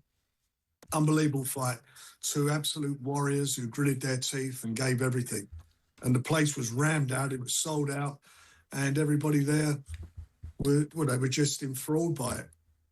And of course, we saw it happen in the early moments. Frank Dubois picked himself up from the canvas twice after all the question marks about heart. And I know you bristled at these questions before the fight, but is Daniel now no longer a man to be doubted? Well, look at the punches that he took. And he got up, he gritted his teeth and got on with it, and he's matured. And he boxed extremely well. I watched it back on the replay on TV, and I thought it actually looked better on the replay than he did when I was watching it. I thought he was excellent, and he was so good afterwards. The way he praised Fabio for his, the part he played in the fight. It was magnificent. And anybody who doubts Daniel now, I don't know what planet they're on. I mean, he's matured mentally, and I believed in him. We've stuck with him. We believed in him and stuck with him, and he delivered for everybody. I think you thought the heart issue, the heart question, was a valid one before the fight. Well, Simon. I didn't think it was a valid one, but I thought it was a legitimate narrative. I don't think the heart question is any more relevant to Daniel Dubois than it was to Zerda Ramirez last week when David Benavidez knocked him and he went down on his knee twice. I think it's a narrative that gets seeded and people have to live with it. It started with Joe Joyce. It got replicated against Usyk a couple of times, and I think it's probably slightly unfair.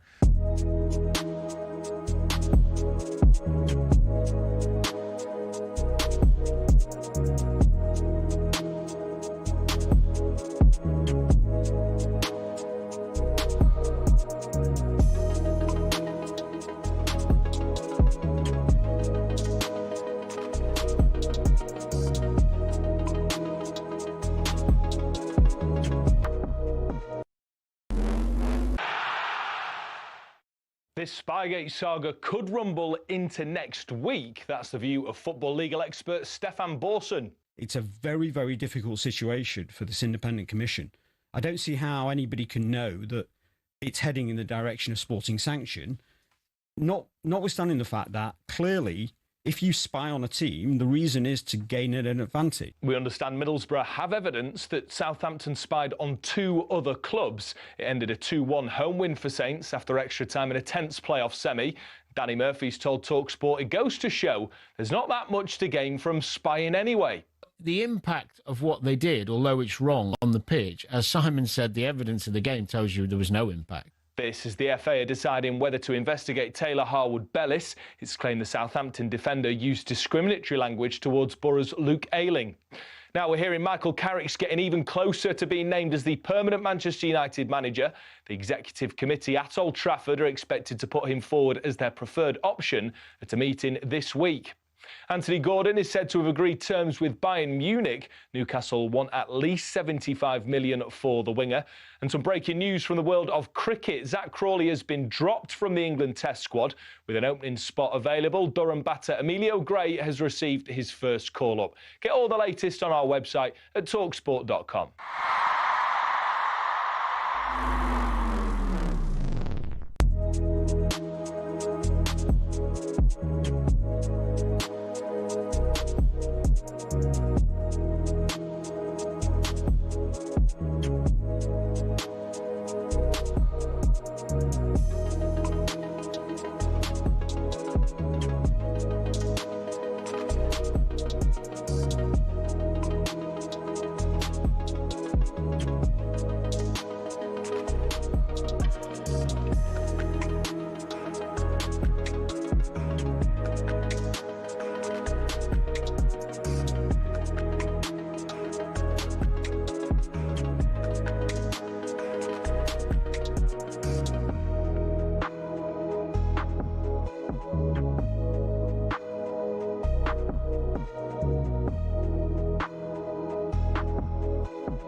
Paddy's Challenge on talkSPORT with Hawksby and Jacobs. What critics are calling one of the many radio quiz segments happening this week.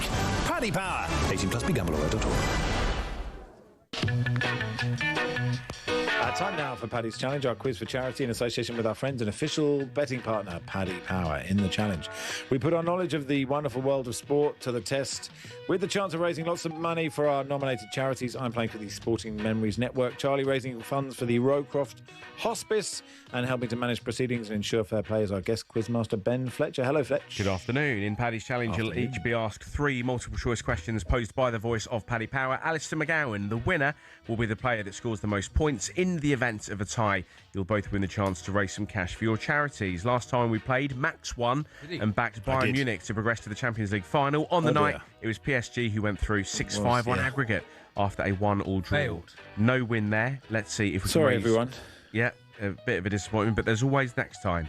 And right now, let's see if we can raise some more cash for your charities this week. That is now. How's that for a segue? Next time is now, my new book. Next time is now. Yeah, that sounds like an autobiography, doesn't it? One of those sort of clean living things. Next time is now. Do it now. Do it now. Or Stories for Another Day would be my personal choice. All right. The virtual coin toss has taken place off air. It has decreed that Charlie will be going first on this occasion. Good news. Good luck, Charlie. Here comes your first question, Charlie. Good luck. Barcelona's La Liga win last weekend was unsurprising, given the team's high win rate of 79% across the season.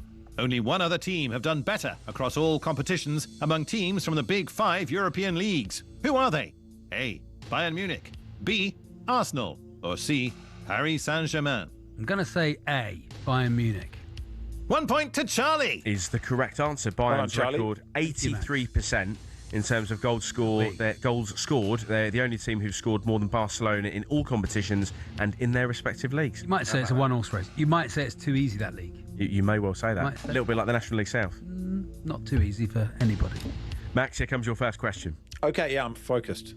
Barcelona won La Liga for the second year in a row last weekend with a 2-0 El Clasico win over Real Madrid to cap off an impressive season. What was Barca's home win percentage across the campaign? A. 80%. B. 90%. Or C. 100%. This is easy, isn't it? Is it easy? No. 80%. Oh dear, oh dear. It's 100%. No way. They won every home game.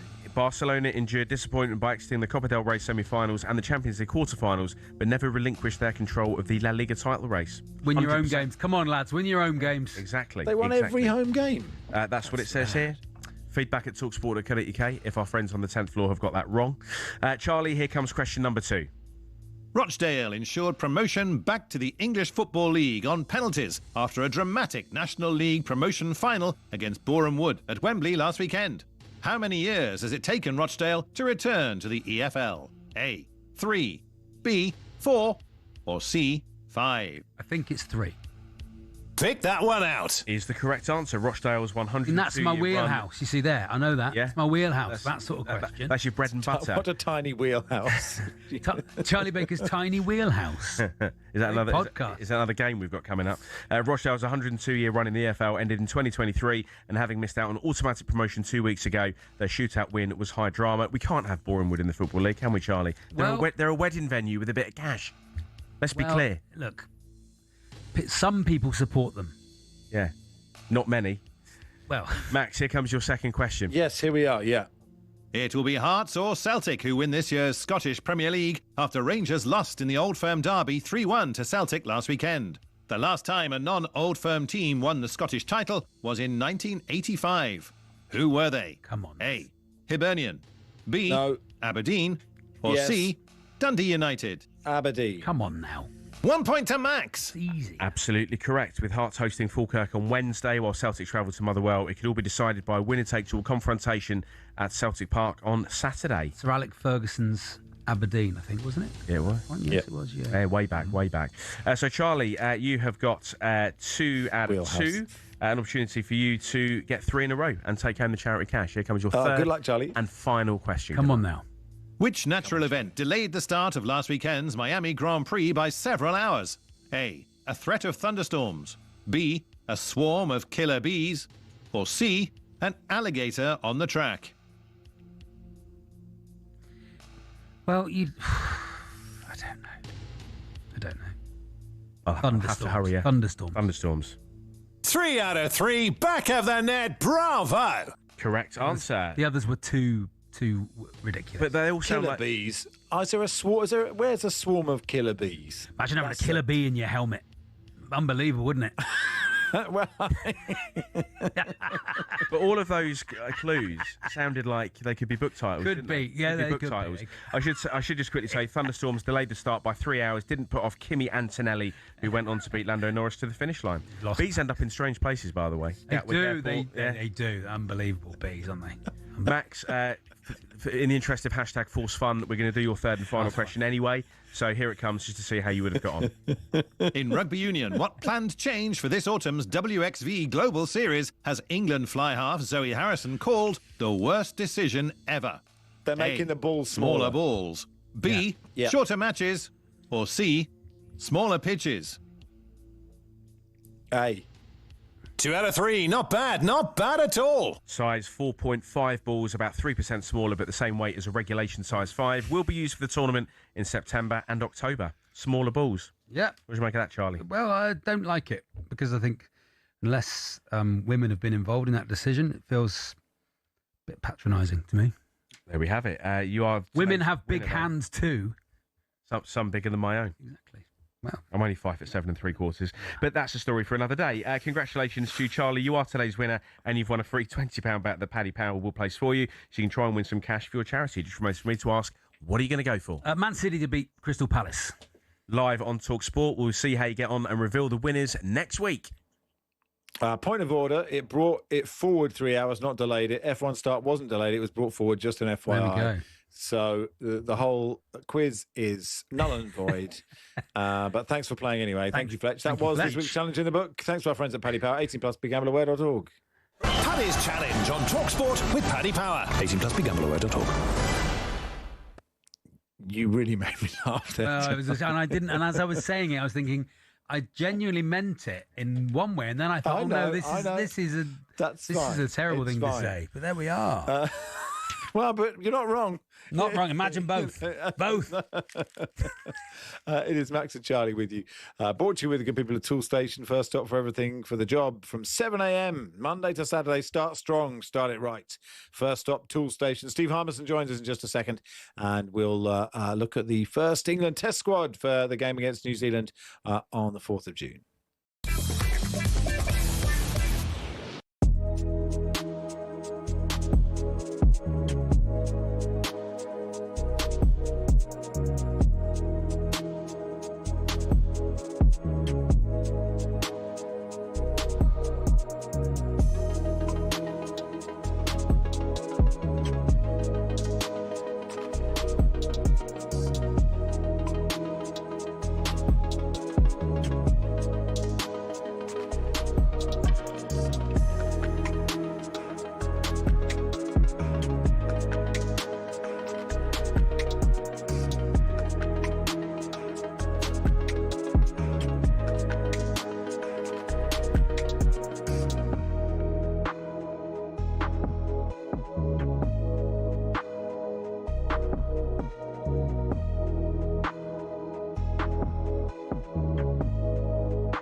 Oh, was it? Okay, so, yeah. This is Never Ever by All Saints, but why are we playing it, I hear you ask? Well, I think this is nuts, what I'm going to tell you now. I was out Saturday night, with our friends John and Emma, right? Went for a curry. And, you all right? Sorry. Turn it up, he wants more of it, turn it up a bit. Sorry, no, carry on, sorry. Go on. Ready? Here we go, you got a good bit now, come on. Vocabulary runs through my head. The alphabet runs right from... Oh, he's going to struggle with that. Oh, you got it. What's a tune, by the way? So I was out with my friends on Saturday night. I went out for a curry. And John's wife, Emma, said to me, I've never, ever, bearing in mind she's our age, right? I mean, I'm a little bit older than you. Ever had a cup of tea or coffee. And I went, I don't believe you. I don't believe that. And she said, I don't want to quote the All Saints, I promise you I've never ever. And I went, yeah, you must, like, maybe 20 years. Yeah. I've never, ever really had a cup of coffee or a cup of tea. And I find that insane. I think that's crazy. Yeah. That is bizarre, isn't it? Now, when I was talking to Your producer. It's not mine. Posh Ollie. Fortunate, yeah, Ollie. Very posh, by the way, Ollie. Yeah, Wimbledon. I'm sure you must have walked into this building and looked for the Times radio and just taken a left rather than a right. You know, he went to Oxford Uni. It doesn't surprise me. Way too clever for talkSPORT. Oxford and Cambridge wanted him, and he chose Oxford. Have you noticed all the scripts are written in his words? I tried. Simon Jordan's son. Get ready to get that winning feeling with talkSPORT Win, because we're giving one lucky listener the chance to win a massive £25,000. Oh my God. Go to talksport.com/win to enter now, and you could win 25 grand in your hand, tax free. Oh, that's incredible. Get that winning feeling courtesy of talkSPORT Win. Thank you very much. Find out how to enter now at talksport.com/win.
Good afternoon, Max Ross and Charlie Baker with you until 4. Let's talk to Steve Harmison, Double Ashes winner, of course, about the England squad for the first test against New Zealand on the 4th of June. Hey, Harmy. Hey, Harmy. Hey, Max. Hey, Charlie. You all right? Yeah, good. Yeah, good. Thank you. So the big headlines, Ollie Robinson back in, and then an uncapped trio of Emilio Gay, James Rew and Sonny Baker all coming in. So if you could just go through those three that a lot of listeners will not have heard of and tell us what they do and if they're good. Yeah, I mean, it's always exciting times. The first test squad of the summer, getting selected is always exciting times. It really is. And I think they've got a good squad. I'll leave Ollie Robinson aside. I've kicked the lad a bit too much for my liking over the course of the start of the season. He's had a couple of years ago, he came out of the England side. They weren't happy with his fitness, his attitude. Has he done enough to get back into the side? He's got 17 wickets this year at 26. 11 of them are against Leicester, who are second bottom of the league, and the only really sort of close to test matches played this year on a flat wicket at the Oval against Surrey. He got 1 for 99 against a very good, strong Surrey batting unit. So I'm a little bit surprised that they've selected Ollie Robinson because of the way he came out the side first. But so that's that one, the negative one out of the way. The rest of it, I quite like. I enjoy. I mean, seeing Sonny Baker's bowl with pace this summer, we were asked, let's see what county cricket can give Rob Key, Brendan McCullum, Ben Stokes, Marcus North, the new selector. And Emilio Gay put his hand up. He's got 300s. Matt Fisher's new to he's played, but he's obviously a new face in the squad. He was in Australia at the back end of last summer. His numbers haven't looked as good this year, but he's bowled. I think he's bowled better than his numbers look, and I think it's good that Matt Fisher's been rewarded with a place in the side. James Rew's probably fighting Emilio Gay at the top of the order, who has got hundreds for Somerset as well. So I think it's exciting for some young players to be given a chance. No Jofra until he gets over his IPL. Carse has got a hand injury at this moment in time. Potts, Crawley, and I think Pope, Jacks are the ones that omitted from the Ashes, the debacle of the Ashes. But it's always exciting times, boys. When the first test match comes this summer, you've had 5 first-class matches. You've asked them to put their hands up. They've done it. And there's some good phone calls for Marcus North and Rob Key to give to the likes of Emilio Gay, James Rew, Matt Fisher, and the like to say you're in the first test squad, get down to St John's Wood and enjoy what is a great occasion, the build-up to a Lord's Test match. Crawley and Pope, that seems to have been coming for a while, Harmy. A lot of people surprised it hasn't happened before now. The thing is, what I feel like will happen is Crawley and Pope will go back and they'll score hundreds and hundreds of runs in county cricket because they are very good players. So how do you stop that system from working all the time? It seems to be that's what happens is they go back, score hundreds in county cricket, and then they're suddenly back in test contention. They come in the test, he wafts at one again, opening the batting, and how do you stop it, Harmy? It's a hard one, to be honest, Charlie, because that's the job of the selector. That's the job of the person who has to go and pick the team, who sees confidence in the player, understands that the next step up is 3 or 4 mile an hour quicker. The bounce of the ball is a little bit more steeper when it comes to playing test bowlers as opposed to 85 mile an hour first class bowler on a pitch which has got a little bit in it. You ain't got them sort of surfaces in test match cricket. Rookie gets a little bit of stick for what he said about 80 mile an hour bowlers where you keep a stand up the stumps, and that's what first class cricket. He didn't mean it like that. He meant it in a way that you identify players who can play with the big stadium, the big crowd, the pressure of facing Matt Henry, Kyle Jamieson, Will O'Rourke, who are better bowlers, who bowl 5 good bowls and over as opposed to 3 good bowls and over. All these sort of games within a game to try and select that person, and you leave players out on if they're bringing bad habits into their game, if they're low scores, if their confidence, your demeanour around the group. I think Ollie Pope and Zach Crawley, you're right, have had their chance. I think Ollie Pope will score a lot of runs in first class cricket when he goes back to Surrey. I think he did a job for the team at number 3. Because I don't think there was anybody really wanting to put their hand up and bat at number 3. Joe Root, best player we've ever had, wasn't keen on batting number 3. It was a problem position for us. Zach Crawley, I think now he's been left out and it's confirmed. I'd possibly talk to him about trying to reinvent himself, possibly taking another role in the middle order, maybe just to try and do something different. Because looking at the way he's batted at Kent this summer, he's had some dodgy decisions, but he looks all at sea and he looks a man with a lot on his shoulders. So that's what you get paid for as a selector. Players can go and make runs. Emilio Gay, 300s. James Rue, a couple of hundreds, gone up in the bat. You'd never know until they actually walk out. Lord's first morning, Oval first morning for the second test match. And that's when you earn your money to understand what this guy can do it at test match cricket, or this guy might not be quite good enough to do it at test match cricket. There's a hell of a lot who aren't quite good enough, who smash it in first class cricket, but they're just a little bit short to make the next step up to go to the next level. And that's a job. But the key there, Harmy, is that they need to be given the time. So Zach Crawley was given the time, right? And that is the key. So for Emilio Gay, right, he comes in to open the batting. You have to say to him, right, it doesn't matter if you don't score for this test or the next test, where you have to give them time so they go out and feel relaxed. It's that balance is really tricky, isn't it? 100%, Max. And then I've always been a believer if you're coming in, it's like 7 to 10 test matches, which is basically if you're coming in from the first test match of the summer, you get the whole summer and a large proportion of the winter, because I want to identify whether Emilio Gay can play in England and can he play in the rest of the world.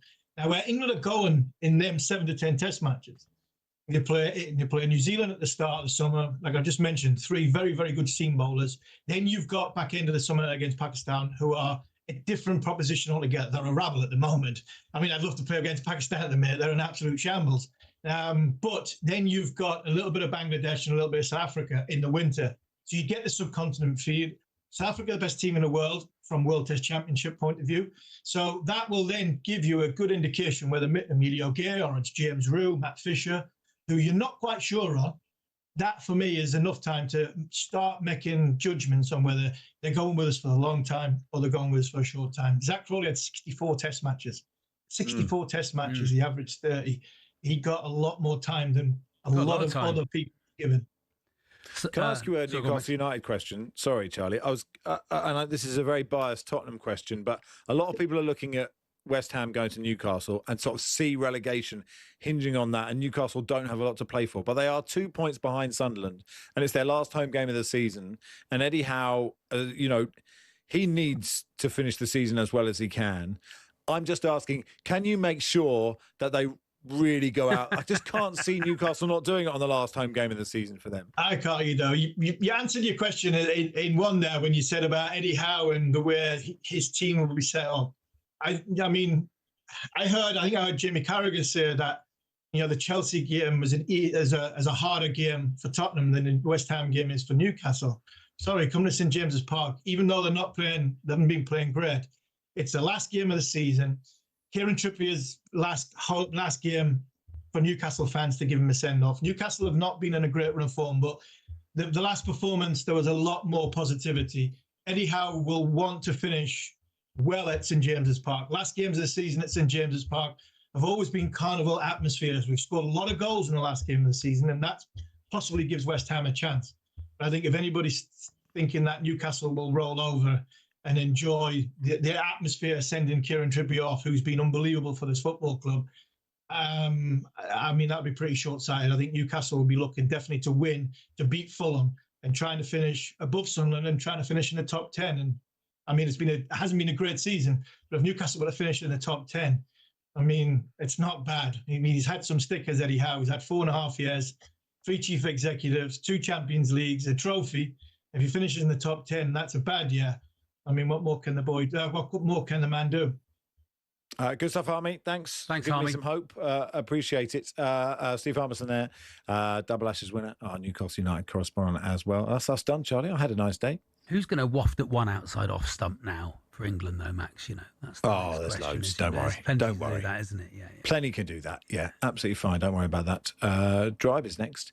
But thank you for your time. Thank you, Max. Thank you, Tool Station. Thanks for playing I Spy. Oh, yeah. I really enjoyed that bit, and I liked that helmet thing you said. Drive is next.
I've spent the season, in fact, the last few seasons, absolutely hammering VAR as one of the most disgraceful, shocking, inconsistent, outrageous, and pathetic inventions in the history of world sport. And I would like to make a sincere and humble apology right now to VAR, which I think is a massively misunderstood, brilliant invention that I think should be the